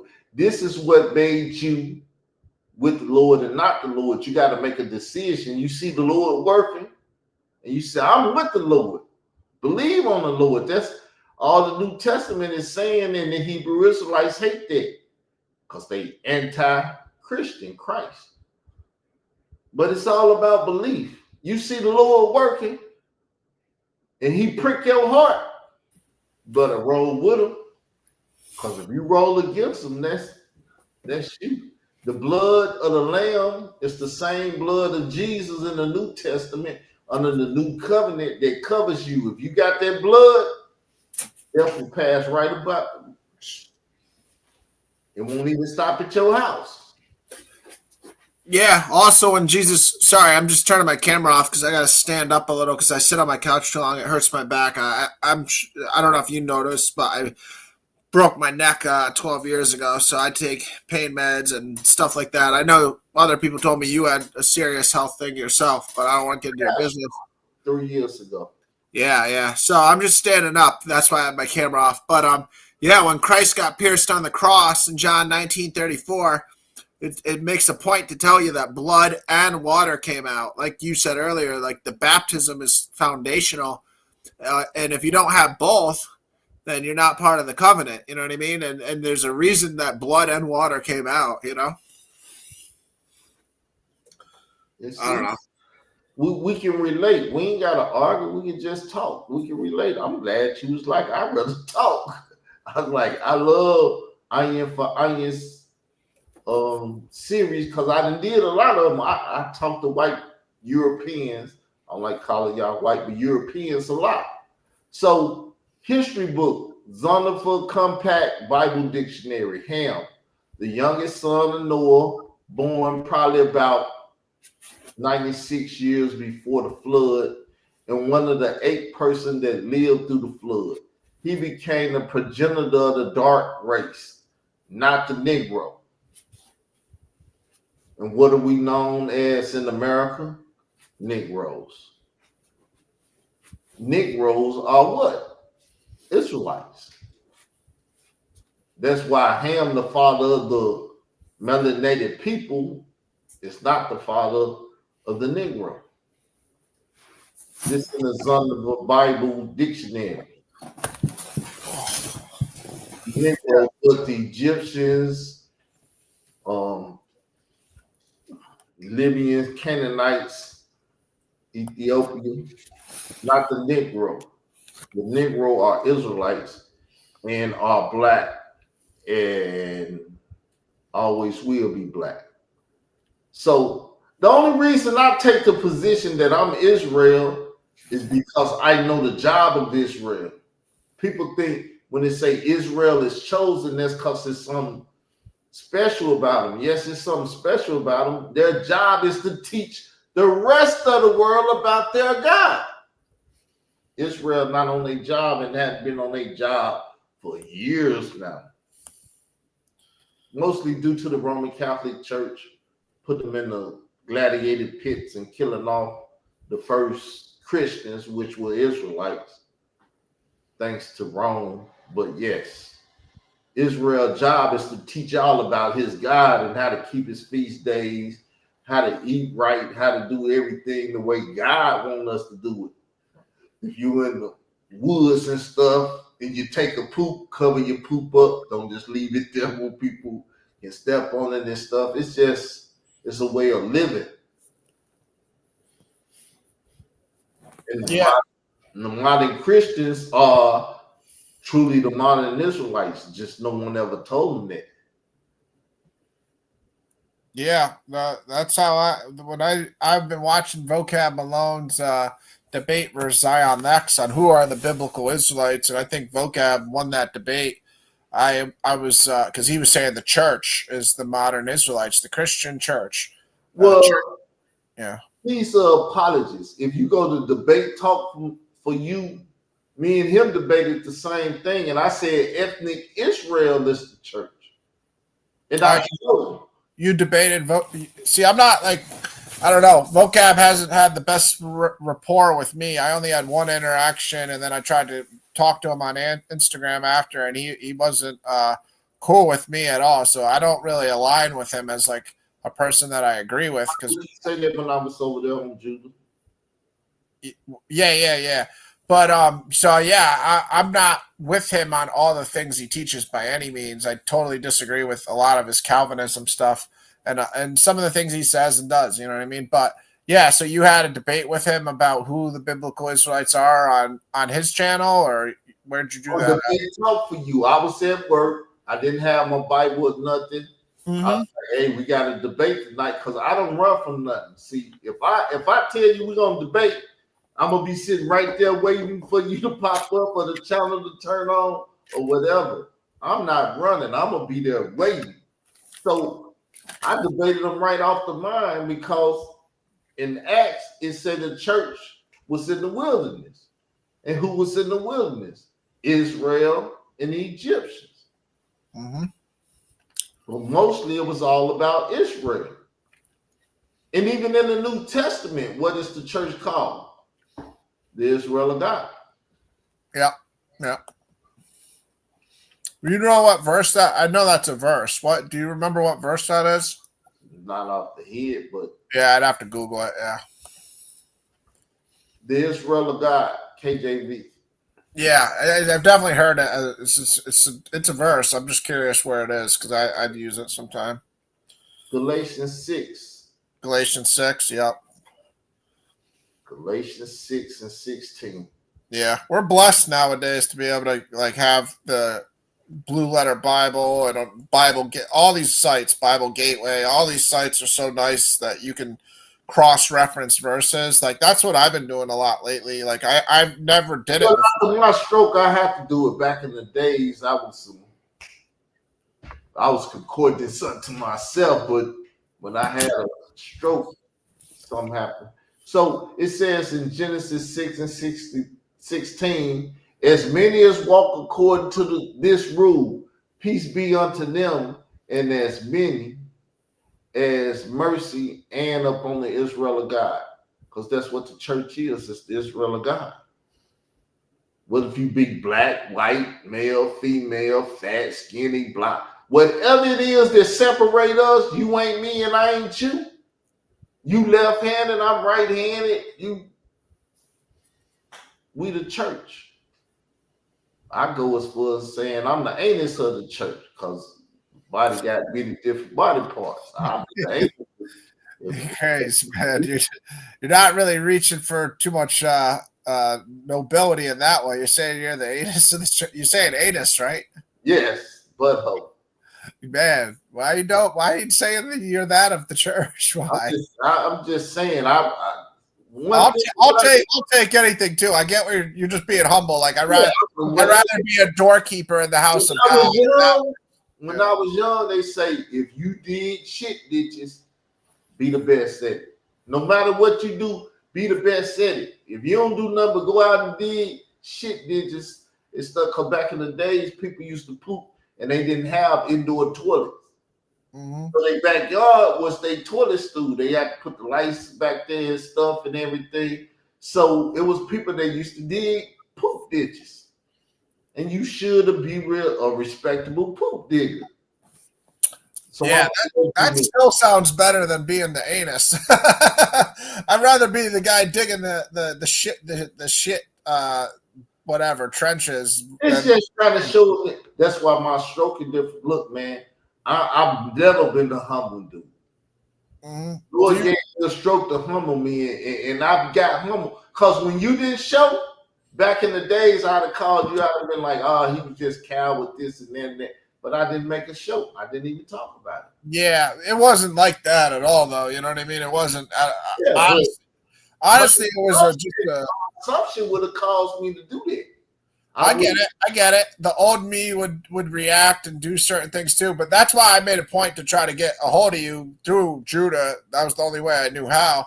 But you know what I mean? Because it wasn't like I was scared to talk about the topic. It's just like I figured if we could talk more, because we kind of agreed about the spiritual Israelite thing. Like in order to debate someone, you got to really disagree with a significant premise of what they're saying. You know what I mean? And I didn't really get that vibe that me and you were totally disagreeing about things. And like the only thing we're really disagreeing about is, if you think you can prove it 100% unequivocally, but the way you've spoken about it now, you're not saying that at all. You're saying it's a high likelihood that's what you are. And even if you want to say it's unequivocal, it's not my job or my right to tell you that you're wrong. Like that's your opinion. You could be right. You know what I mean? And I only did it because nobody else wanted to argue or debate it with you. And like I said, I was sitting in the car with my brothers because my brothers don't believe on that Israelite stuff, blah, blah. They still eat their pork, they did that. So I'm kind of a throw off of my family. And they was like, because see me, I said I'm an Israelite nationalist. Yeah. I would say I'm a tribalist because if you deal with tribes, I don't know what tribe I mean, but I know I'm a part of the nation of Israel. When it's time to go into the kingdom and go through them kingdom gates, you say, Kyle, you a part of so-and-so tribe and go sojourn with that tribe. That's what I'm going to do. Yeah. That's the thing, too, with the camps is they're so arrogant. They're just like, oh, yeah, this guy's from this tribe. That guy's from that tribe. Oh, you're from that nation. You're Puerto Rican. You're from this tribe. It's like, well, the story I heard is they started telling that lie, and then they had to keep that lie going. Yeah. But I have to step away for a sec, so I'm going to cut off my channel. Yeah. Do you want me to keep talking to keep the show going or just? You can talk, it's your show. Sure. I'll just keep it going for a second. But yeah, it's good to see other people that I haven't seen before and also the people that are familiar to me in the chat. This, like I said, was a conversation that just came about because we were talking about possibly debating, who are the Israelites today. But then, it wasn't something where it was a big confrontation or anything. It literally occurred 2 days ago. So neither of us had, a big preparation. I mean, I already had a presentation from a prior debate, but I didn't expect Israelite Doctrine to come up with an entire PowerPoint within 24 hours. He was just ready to defend, what he believes within a day. So, for an actual formal debate, if it was necessary, I would never force anybody to only have 1 day time either, because it's not fair that I already have a PowerPoint presentation.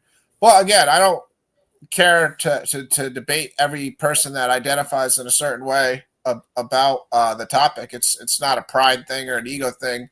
It's more just as long as we can faithfully agree on what matters in the gospel message that I care about. And clearly me and Israelite Doctrine are on that wavelength. So that That's what's important to me. Hey, brother, it's Israel Doctrine, not Israelite. Oh, my bad, my bad. I know you're All good though. It's all good. you are sensitive about the terms more than like I wouldn't. Well, because terms define people. People I are hear you. defined by terms. And then these people out here using false terms. I'm a Hebrew Israelite and this and that. And me and Satnetta, I'll be like, Satnetta, they Hebrew Israelites, quit calling them Israelites because the people are already confused. And you trying to say it ain't no different. This is a different. Them are terrorists. I'm not a terrorist. An Israelite is not a terrorist. But a Hebrew Israelite waiting on tribulation so they can wait white woman. And I ain't trying to rape no white woman. So you don't even want to be. You only want to be called Israel, not Israelite, basically. Israel Doctrine. Yeah, yeah. Just never. You don't want to associate with Israel. No, I'm Being an Israelite. Now, I say I'm an Israelite Christian. But got it. see, once you say you're an Israelite Christian, then he know Hebrew Israelite. Yeah, Because yeah, Hebrew Israelites is anti-Christian. yeah. Israelite Christian is definitely the better way to put it, because otherwise people will get confused and they'll start throwing you in with a bunch of other people that you don't agree with. Yeah. That's why I don't like to call myself a preterist, because I don't agree with all the preterist ideas, because I can't prove revelation. Partial preterists. Yeah, that's pretty much what I am, but I definitely lean more towards a lot of it, because like Luke 24:44 is a verse that really made me change my mind on how much of a leaning towards preterism perspective I have, because Jesus said everything written about me in the law and the prophets and the Psalms must be, I had to fulfill in Luke 20 chapter 24 verse 44. So when Jesus himself is telling you everything written about him in the law, the prophets, and the Psalms had to be fulfilled, like we have to accept that as the word of God, and that means he fulfilled all the prophecies written about him. You know what I mean? So clearly in the New Testament, there'll be things that he says are also going to occur in the future. But as far as the Old Testament prophecies about him, Luke 24:44 really changed how I view the scriptures, because I wasn't always leaning as far as, towards preterism as I am now. All right. Well, let me speak to this guy. Israel Doctrine mean he may not make salvation. He are the 2/3 or whatever. Look, number one, I'm not hating on you. I don't even know who you are. You're watching me. I'm not watching you. So please don't hate, because you will get blocked. And see, I'm trying to talk to this guy and be nice, but I am a cursing preacher. I curse you out and do everything else I need to do to you. I don't care about you or who you are. Don't come over here hating on my channel and things of that nature, please. I don't think he's coming at you, man. It's hard in the chat. It's hard because their comment is for something we talked about 5 minutes ago. Sometimes, you know what I mean. So that's the problem sometimes with the chat, is like their comment was something. Jump on. They said they'll jump on. All right. Well, yeah. Let them hit the link. Link in the side chat. I'd rather talk to you and understand that you're not trying to down me or whatever. Yeah. But it's hard in the side chat, people. Yeah. Is be grateful or gracious at all time, so one won't believe that you coming at them. I know it's easy to be foul and talk crazy about people and say stuff, but that's because y'all been on these foul channels that promote that stuff. I don't promote that stuff. I don't like disrespect at all. You disrespect me, I'm going low than the lowest. I'm talking about your mama, your daddy, your baby, everybody. Don't say what you did the other day. You were bugging the other day. You're like, when you said the dead kids part, I was like, yo, man, you got to take it easy on that one. Like, the mom and daddy part's all right, I guess. Still, that's with me. That's all I'm saying. But if I got it. I get you. I got that far. I got that. When you said the dead kids part, I'm like, damn, he's going in. He's taking it there. Like, he ain't messing around. But yeah, I got the point. But yeah, if it's weird, some people don't like to hit the link either, because I have no problem hitting the link personally, But some people, for some reason, don't like to hit the link. I don't know. Well, they actually on your page. I can't even block them. So I'm gonna be humble and just leave it alone, act like it didn't even happen. But yeah, we've been here for an hour and 44 minutes. I think you leaning more to that, like you said, blacks in America could be Israel, but all blacks are not Israel. Yeah, that's my position. My position is like you haven't said anything. I've really just not. I won't say anything because we've disagreed on a few things, like just from how we interpret the Bible in totality. But yeah, as far as like I view it as a probability thing that if the ancient Israelites were black, a black person in America has the most highest percentage of being ethnic Israelite. And you know what I mean? That's it. It's not anybody's 100% unless they can prove it through a genealogy, which nobody really has, or some other means. But the curses and all those other methodologies are logical fallacies. And I would, you know, disprove that if anybody tried to use like the Deuteronomy 28 curses or whatever. But at Yeah, the end of the I didn't day, even watch you and Yara. I know y'all debated, but I didn't even watch it because I didn't want to have a up on you by watching you and coming from a perspective I heard you speak from or whatever. So I don't even know how did that debate even go down? It was good. well, what happened was I was in the chat and I just said like, you know, something about apostle, and then Sonetta was like, all right, let me have this guy come up on the panel. He's like, you can hit the link, you know what No, I mean? I was there when y'all was arguing the debate. Okay, yeah. So I was saying how was it once y'all had to. I haven't seen the debate. oh, okay. Well, once we did the debate, the problem was he kind of went with the spiritual Israel angle, and I agree with him on that. But the problem was like I'd ask him questions to try to get him to be like, okay, is it okay that I can call myself an Israelite then? And then he'd be like, no, you can't call yourself an Israelite. So he was kind of like playing both sides of the fence, where it was like, okay, he was saying that he's a convert and he's spiritually Israel, but for some reason I couldn't be spiritual Israel in his mind. You know what I mean? So that's where we disagreed, and I proved that trying, at least in my mind and a lot of people's minds, I demonstrated that it's very hard for anybody to demonstrate that they have 100% unequivocal ethnic proof that they're related to the Israelites, but they can show that they have a probability, a high percentage for some people, higher than most. You know, like a black person would likely have a higher percentage than a white person, in my opinion. But yeah, that was about it. Those are like the key elements. I debunked, in my opinion, the Deuteronomy. You know how the Deuteronomy 28 curses are usually what some people lean on. I think I debunked that. Well, you know the old adage, I'm gonna go work like a Hebrew slave. See, that's the slavery Hebrew mindset. I'm a Hebrew slave, and the only way I can prove that I'm a Hebrew slave is to take you and show you my slavery and how y'all did this stuff to me and stuff. That's not me. I'm gonna show you. Well, number one, my argument is on the cup. So I can be Ethiopian, I can be Egyptian, I can be Israelite, I can be whatever dark. And Yeah. so that's how I base mine on it. But there were Israelites in all those countries that you just named too. Now we can get into the spiritual thing where we got like 20 minutes, but Israel went and had babies with all these other people.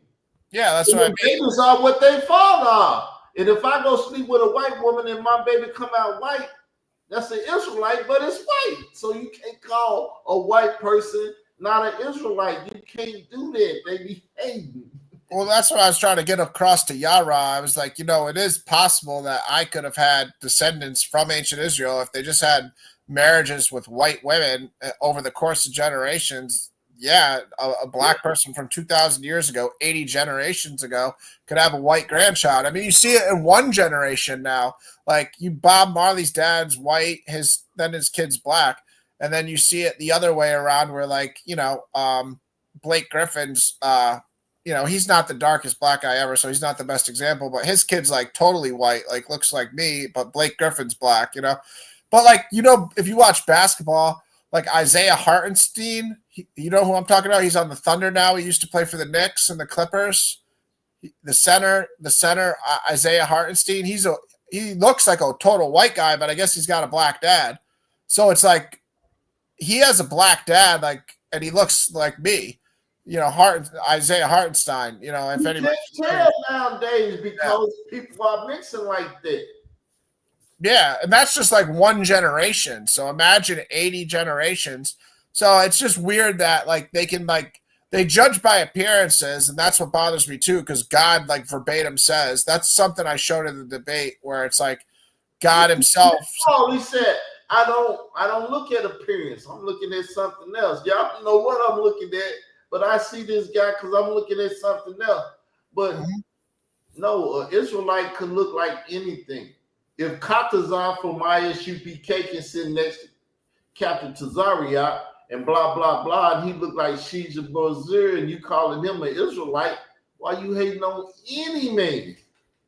Yeah, it's weird that Katazar especially is so arrogant because it's like he should, if anything, he should have so much empathy for other races that don't look a certain way because, he's clearly not looking like anything that he claims is an Israelite.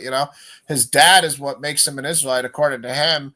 And what messes me up about their whole 12 tribes chart is they're like, if you're Puerto Rican, you're an Israelite. But think about it. They're not saying like if a white guy, like if my father lived in Puerto Rico and married a Puerto Rican woman and had a child and I was born, they wouldn't say like, oh, Ryan's Puerto Rican, even though I'd like technically be a Puerto Rican because I was born in Puerto Rico and I lived in Puerto Rico and I just moved to the United States like a year ago type of thing. You know what I mean?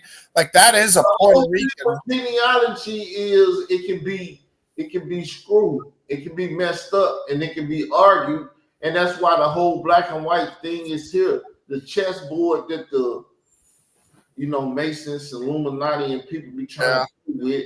It's just what it is. I mean, I tell people when you talk about heat, you got hot and cold. It's degrees of heat. 70 degrees and this 72 and this and that. It's cool. It's cool. You get up in the 80s and the 90s, it's hotter and stuff. That's what you need in the wintertime. So there's degrees to things. People don't know. Yeah. Just like Jesus said, lukewarm Christians, you know what I mean? Like it's the same analogy he used in Revelation about the church who's not like faithful, like lukewarm. Tell the brother, I will get as wicked can get. And then I will repent afterwards. Just know that I play the game the way the game needs to be played. I'm not going to be cold or be hot.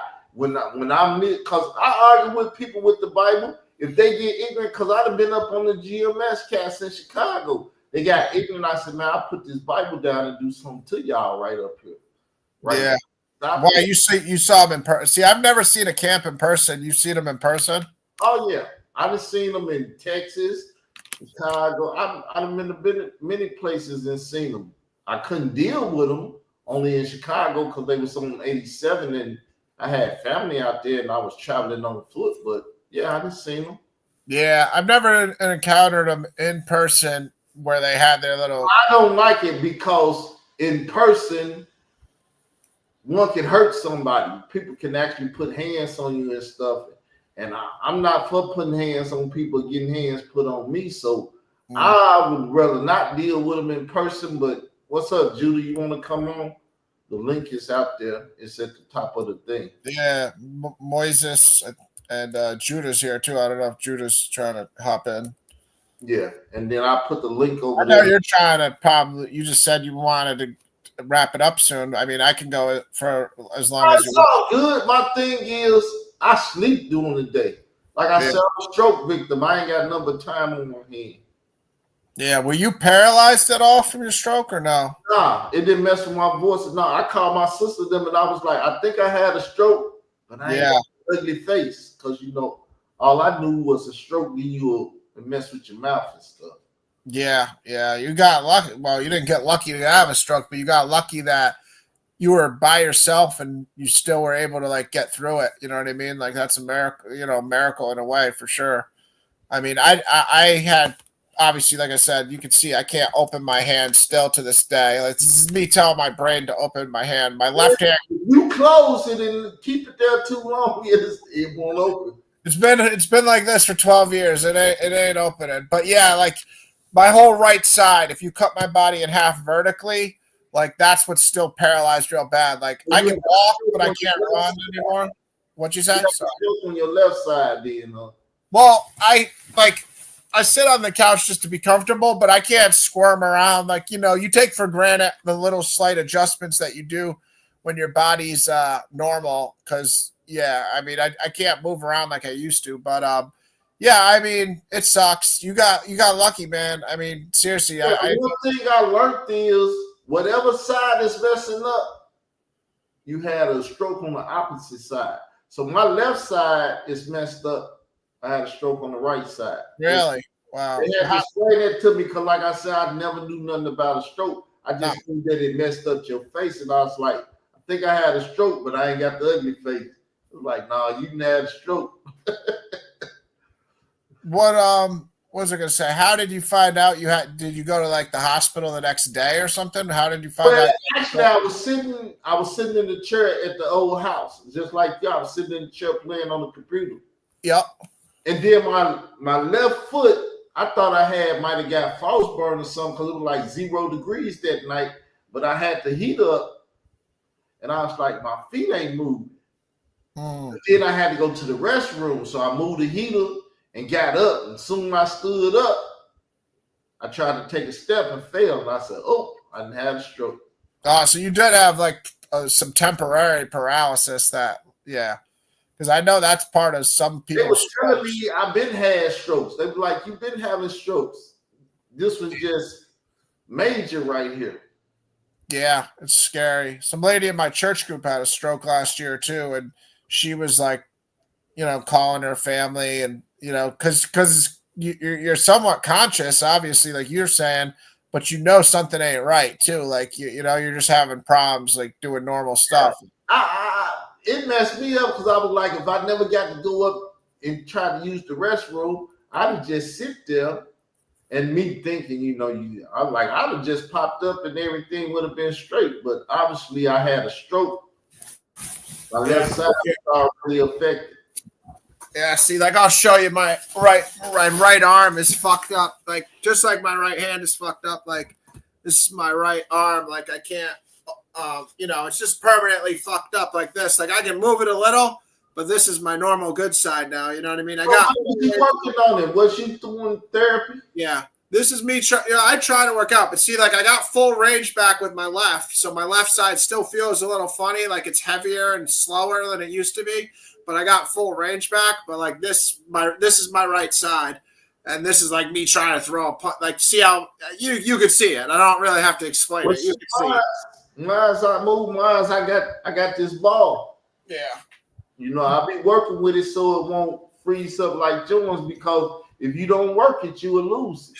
Nah, trust me, bro. I tried. Like I was in the hospital and my whole body was paralyzed. This left side was paralyzed, just like that, like worse than this side. Like this right side has improved. It was paralyzed more than it is now. I can see it. I can see it. I used to not be able to lift this right side, or the left side. I was paralyzed from the neck down for 2 months. I couldn't wiggle a finger for 2 months. The only thing I could move is my left leg. I could lift up and down. Besides that, I couldn't wiggle a finger for 2 months. I had a catheter, a diaper. I broke my neck in a car accident. Yeah, me, I wouldn't be able to walk, and I was like, y'all a lie. I got down there in that therapy room, and I started walking. Yeah. No, you have to attack your therapy aggressive as early as possible. Like that's a big reason I recovered as much as I did, because other people in the hospital, like mentally, they checked out. And once if you don't fight it, that first week, that first day, that first month, that's mad important to like fight it. Like you have to fight it. And if you don't know these things, it's good to be around people and see. Being a youngster and being around older people that didn't have strokes, you can learn this stuff. I was never around people that had strokes. So when I had it, I had to learn everything fresh, new everything. I was like, damn, what is all this? And when they took me down to therapy and I seen grown people learning how to walk again. I was like, what the hell? Yeah, yeah. I mean, it's scary. You got to stay on top of everything, and I don't know. Do you have to take certain? Like I take meds now for the rest of my life. Do they Yeah, give you any I certain take meds? everything I got. A few different things. Yeah. I mean, as much natural stuff as you can try to help too. I tried. Yeah, yeah. I try it all. I do it all. I try everything. Everything's worth a shot. Make sure the blood pressure and stuff. So I take my pills. I do what I have to do.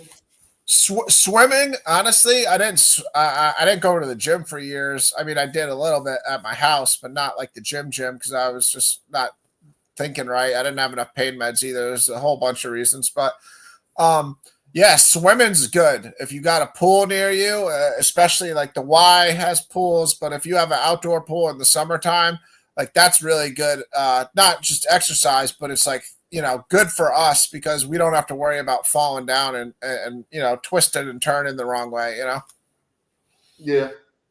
Yeah, I gotta wear a life jacket. I can't even swim anymore because my right side's so messed up. I can't swim without a life jacket, but I put a life jacket on and just float around, and I would sink like a stone without a life jacket.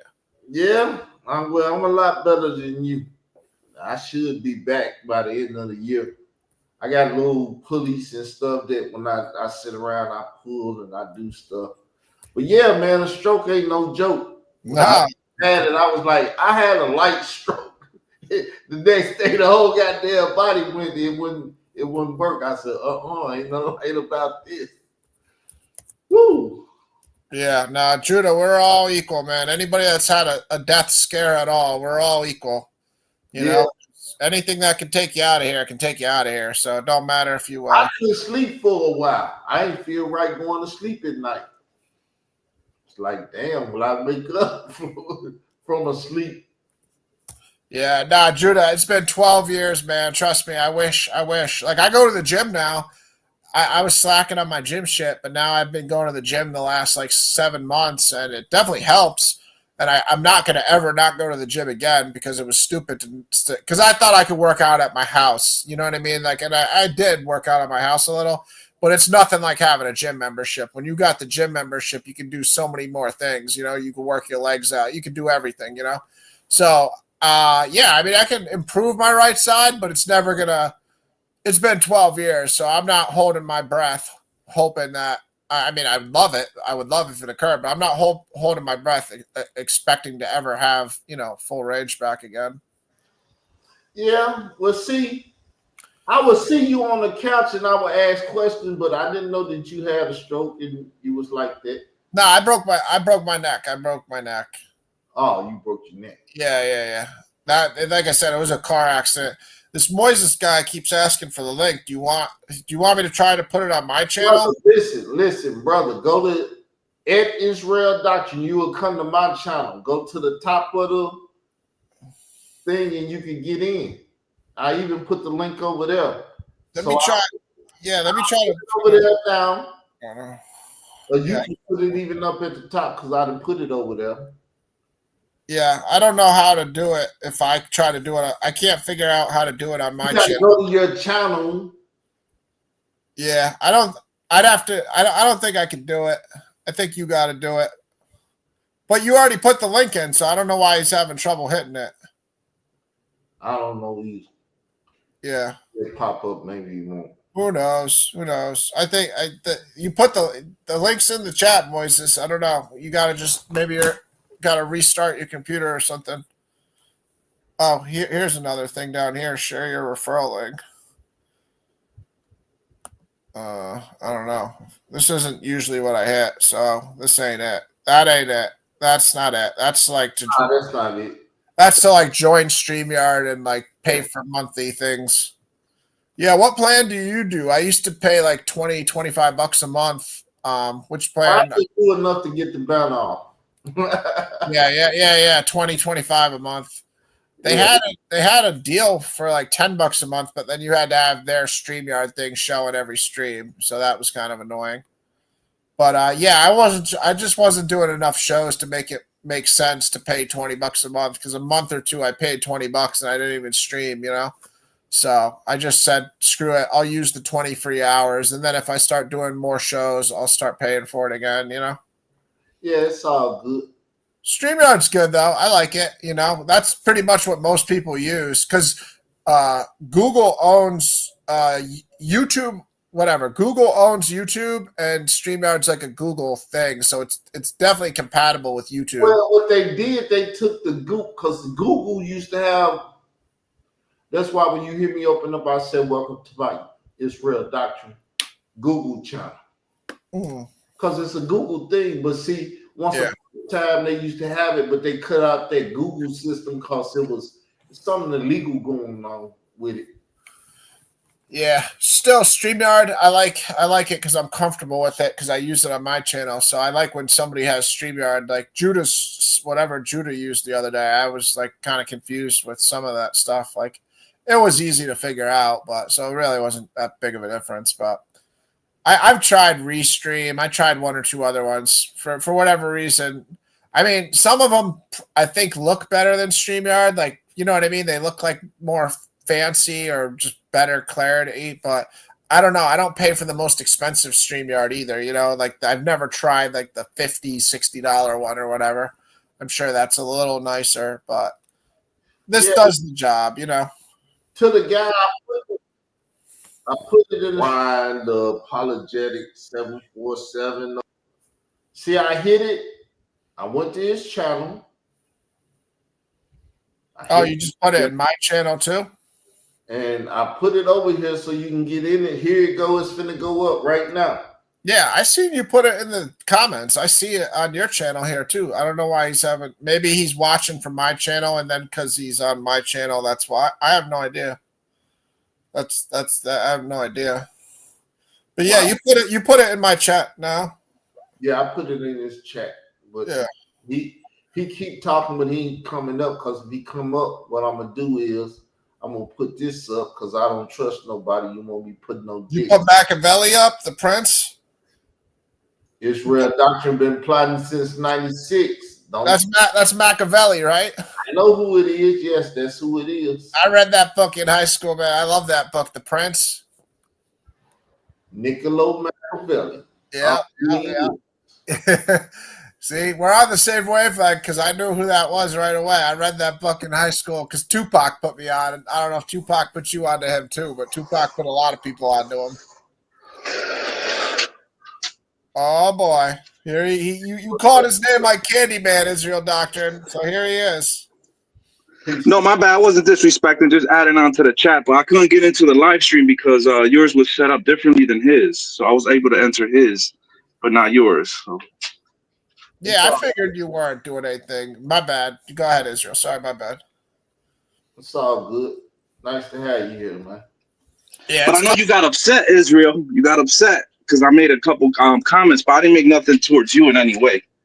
Well, so I am because when I talk about the Hebrew Israelites hate, and so they hate me and they come and try to take little shots at me, and I tell people, you disrespect me, I'm gonna get foul with you. I'm gonna get super foul. What do you identify as? How do you pronounce your name, by the way? Moises in Spanish. Say that again. It's Moises. It's Moses in Spanish.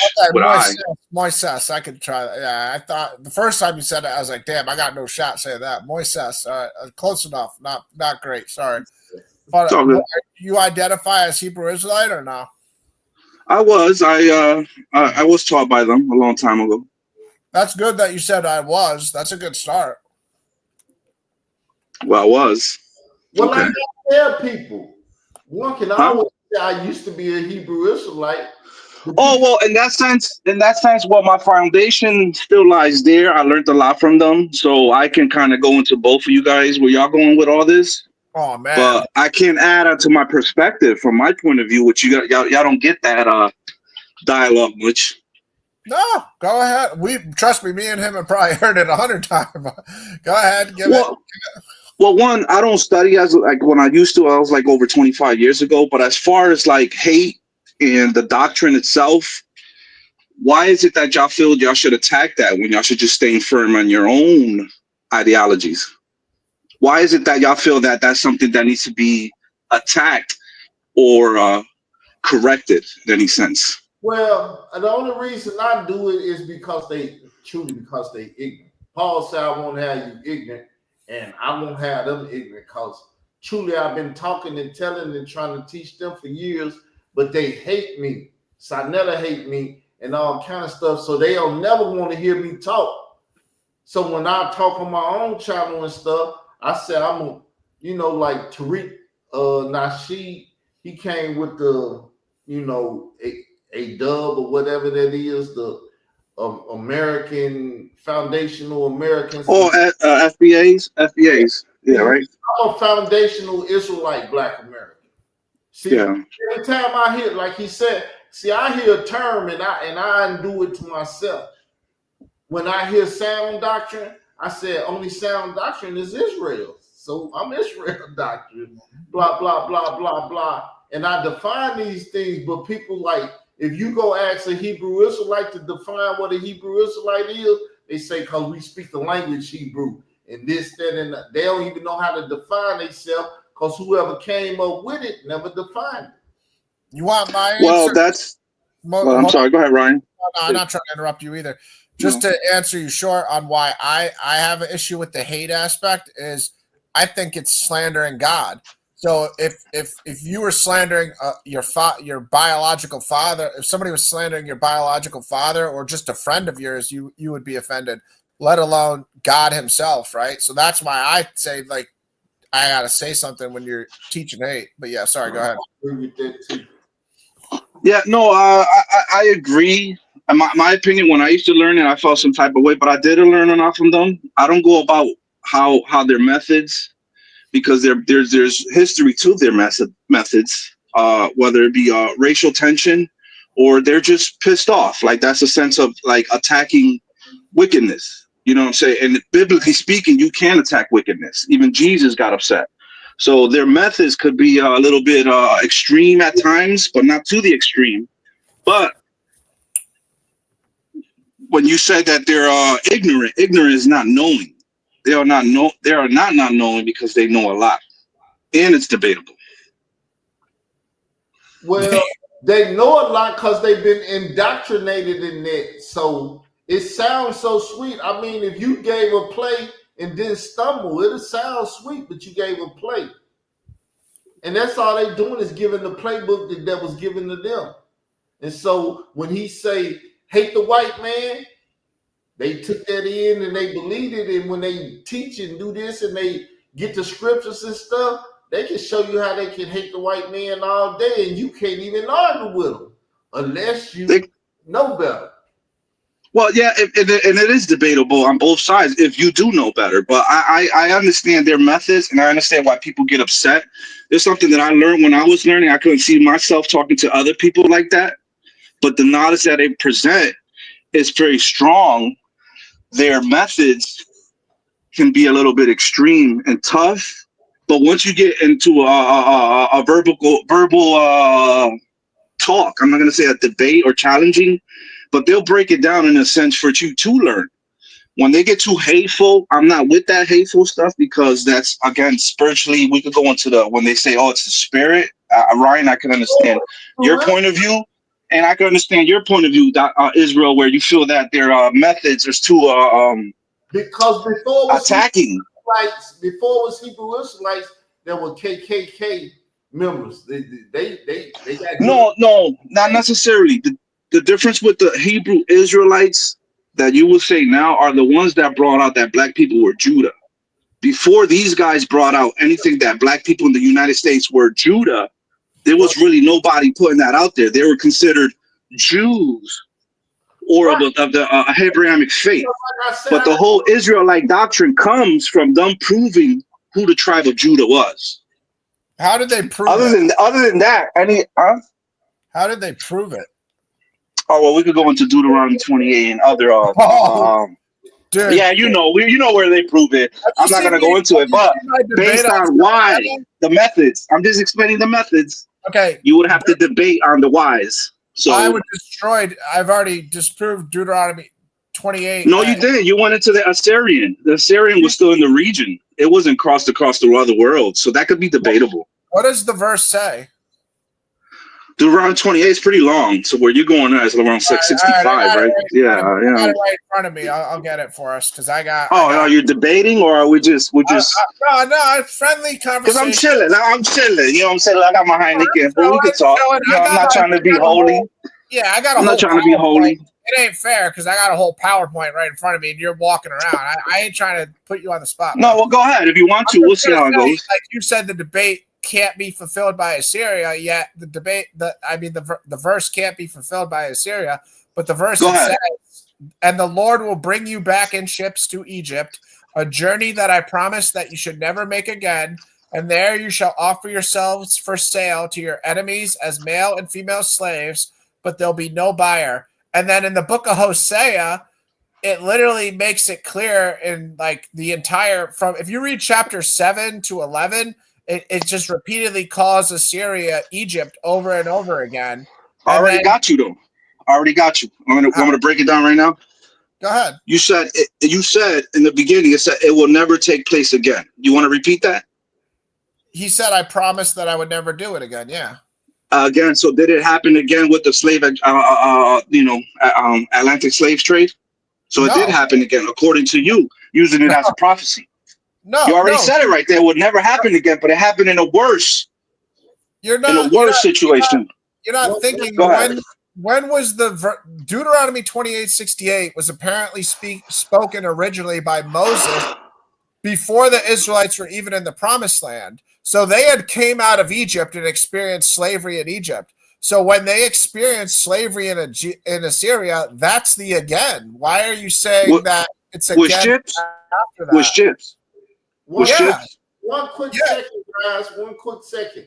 And then again, it promised it would never happen again. So apparently it happened again. So then we would have to prove how are the Black Americans part of that prophecy. One quick second. Because what I believe is he said he was taught by Hebrew Israelites.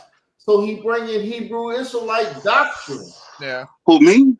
Well, it was just part of my stepping stones. I learned a lot from them. I add on. I could question them where it's like, oh, well, you know what? I don't feel that way. But at the end of it, like where I go, I understand both you guys that I don't deal with any man telling me whether I'm chosen or not. And then we go into Revelations where not everybody is going to be of that particular chosen number, right? So it doesn't matter who says they're Israelites, who says they're this, who that. You still got so much to go before you're chosen. It's not a badge of honor that, listen, I'm already, I got the ticket. Go ahead. Down a little bit. I'm just trying to make a point. My bad, I'm on the phone. We was just having a conversation and I was showing color and everything. And he said he can understand and everything. But when you get to specifics and you get to Deuteronomy and this stuff got to happen and this and that and the Hebrew Israelite stuff, see, you can never prove that you're a Hebrew Israelite. Well, yeah, because all right, one, he's saying that it will never happen again, and then he mentions the word in the English language that says Egypt. At least the Israelites will break down and go far back in what Egypt possibly means. So apparently they were brought to Assyrian region, not Egypt. Yes or no? So then we have to break down the whole Egypt. Yes or no? It never happened again. But yeah, they were brought into captivity. Hold on. Listen, one sec. I would never go to Deuteronomy to prove that I'm Israel. Well, the Deuteronomy thing is just prophecies that kind of like fit the bill. That's pretty much what they get you out with that. Well, yeah, it does. It does. Not necessarily all black people. It's just a time in history that's apparently different than the old world. This is where we're adding the old world into the new world times, and we're just dissecting this information. So we don't need to be long on what we saying, because I don't even want to agree or disagree with what you're saying. What I'm saying. Well, that's your right. That's your right. What I'm saying is, I'm never going to curses to prove who I am, because I don't believe I'm cursed right now. Now we might be cursed as a nation, but I'm born again. I'm out of them curses. Yeah, that's acceptable. There's more to that than just that. Do you think we can have a really long conversation on my channel about that's what it's about. I'm not trying to break down the debate. We're just dialoguing. You know what I'm saying? I respect you, Ryan, because you're coming at the game like, where you standing up. I respect you. Israel Doctrine, I seen you on Sonetta before, so I heard of you. I don't know what you go through personally, bro, but I understand there's a lot of people competing to that Israelite information, but you got to also understand the origin of who was Judah, who brought the information of Judah before it became so widespread. That's just Judah. And then other stuff that led from there. I'm debating Zion Lex this weekend, Sunday, on is Deuteronomy 28. Zion. Oh, Zion Lex? Yeah, he's more Jewish though. Like he's gonna come from more of a Jewish perspective. He definitely leans Jewish, but he's gonna be representing that Deuteronomy 28 curses side of things. Oh, and much more. Oh, you better have some shit. I got an idea where he's coming, and it's so not the best idea for him to come that way, but he's got to sort of come that way from what he's trying to defend. So I understand he's got to do that, but. He's similar to Israel Doctrine, where he's not like he's the mainstream. He's not a mainstream Israelite that were brought out there first before all these sub Israelites. I'm gonna say, but he was Old Testament, understandable. Time, yeah, he's a Hebrew Israelite. See, that's the thing between me and all of them. Zion Lex a Hebrew Israelite. Well, I don't know. Yeah, I see his stuff here and there, but he goes more into like a Jewish perspective, Old Testament. Old Testament. Torah. I don't think he knows about the New Testament. So Ryan, you're more New Testament. You're more into the teachings of Jesus. Where Zion Lex is more Old Testament. If you jump into the teachings of Jesus, I'm sorry. Old Testament. He been graduated to New Testament because you can only be an Old Testament for so long because there's more Christians in this world than anything. So he changed. Graduated by you? Nah, he don't fuck with me. He know that. All right, well, then it's debatable then where he's at with the New Testament now. Of what I remember, that's what I'm saying. Yeah. Same with a lot of people who, they're not really, they don't know about Christianity and the teachings of Jesus Christ, and then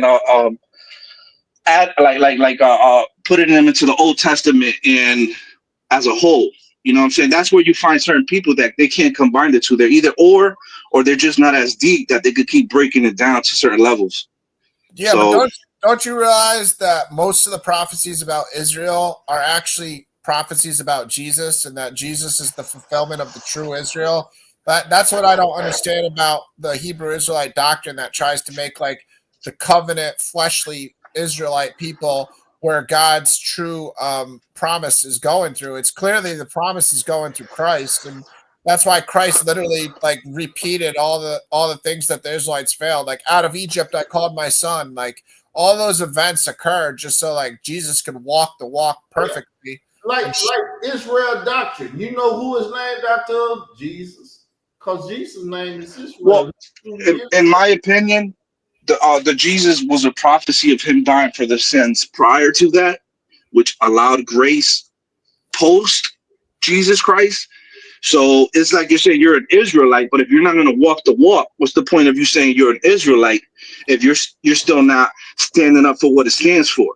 So a lot of people could start saying, oh, we're the tribe of Judah, we're the true Israelites. But if you're not standing for what's applied to you, those curses and that negative energy might apply to you because you're expected to be more than just anybody else, besides a follower of Christ. A follower of Christ is something else, but if it's in your blood to be that powerful, you're supposed to be that powerful. This is the difference. So go ahead. That's when you ask why I hate the Hebrew Israelite title and stuff, because a Hebrew Israelite don't even know, excuse my French, I am a cursing ass preacher. It's all good. But I'm hood. A Hebrew Israelite don't know what the fuck they supposed to be doing. They supposed to be teaching the other nations, but they won't give them salvation. They won't even give one good word. They're supposed to be teaching the gospel, which is good. You're right. I think in the history of those who broke off, there are some who have like split the direction of who they're teaching. Some are leading more to leaders. Some are combining like a nation. And then those who are broke off that are just like want to be led as I'm an Israelite. But how are you proving that you're an Israelite? So, there's certain camps that will allow women, and then some that don't. Some who are a little too much extreme, and then some that are a little bit more empathic. So there is a lot going on to it, but it still doesn't negate the fact of the knowledge that they're putting out there. Extreme as it may be, you have to break down through those layers to get to know who they really are, in my opinion. They fucking up. But they are a little upset. I think if I go back into my history, I'm triggered. I get triggered. All up. Sarnetta is promoting them, and Sarnetta won't let nobody else come. No, because there are certain Israelite groups that don't speak to Sarnetta. Well, there are some that don't even deal with Sarnetta. So you're trying to join in there. Where I jump on the chat, but I ain't trying to be known. I just jumped on here because I think Ryan is stepping up, going strong for Christianity. I feel your views. I seen you before. I made a comment and then I just jumped on here, but I'm not trying to be known. But my opinion, I could put my opinion out there. Deuteronomy 28, I can dissect like a fish, man. You just need right now again. All right, I'm not ready, but you can go. I mean, you just need to, whenever you want me to do it, just tell me. Pause. No, because I think that scripture in itself is very powerful in itself. But you're not even hearing what I'm saying about the context. The context. Yeah. Or dissect it how. Okay, the original audience are Israelites that are literally not even in the actual Canaan Israelite land of milk and honey. They're standing on the other side of the Jordan River, and they just came out of Egypt, the first generation. They're the children of people who were in the wilderness for 40 years. Joshua's still there. Caleb's still there. So when Moses says you're going to go on ships again, you're like, well, Assyria is not again. Yeah, it actually is again. And if you accept Jeremiah says God brought all the curses in verse Jeremiah 11:8. Daniel says in 9:11 through 14, God brought all the curses of well, he doesn't say all, but he said all this calamity of the curse of the oath of Moses. Jeremiah verbatim says God brought all the words of the covenant of Moses in Jeremiah 11:8. You can read it yourself. So if Jeremiah is telling you all the curses were brought, why do you think Deuteronomy 28:68 wasn't fulfilled by the actual ancient Israelites? Or do you think it was, and then you're saying it's a third time slavery is occurring in Egypt a third time in the transatlantic slave trade? He's muted so he can't answer you. We've been here 2 hours and 23 minutes now. So we finna cut the show. All right. He's gonna come over to your show whenever he can make it over there, and y'all can have that back and forth. It can be as heated and crazy as whatever you want. I feel you. My bad. So I'm gonna mute him now so he can speak, but I'm finna try to close the show out. All right. You want to come to my channel, Moises? Well, you have well, I don't want to be interrogated, but yeah, you have to open up the way I could go into your chat, though. You know what I'm saying? Because I think you're set up for me to pay to StreamYard, but I'll set up a link. I will. I'll put a link right in the chat. I'll set it up right now. We'll talk for 20 minutes, whatever you want. I don't care. We could chill. I'm chilling. All right, Israel Doctrine. Nice meeting you, bro. I appreciate both of y'all coming over and everything. I wish I could do it, but I need to go slob on my pillow for a little. I feel you. All I right. know what it's like. Thanks for having me. I'm gonna look you up, Ryan. All right, I'm starting now. All right, thanks, Israel Doctrine. I appreciate you, man. God bless. All right, peace. Peace. Throughout history, several historical groups and civilizations have been documented as having connections to ancient Israelite heritage while being of African descent. Here are some notable examples. The Beta Israel, Ethiopian Jews, a Jewish community that lived in Ethiopia for centuries.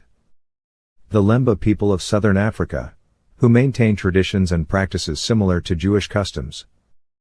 Various communities in West Africa that have maintained traditions and practices that scholars have linked to ancient Israelite customs.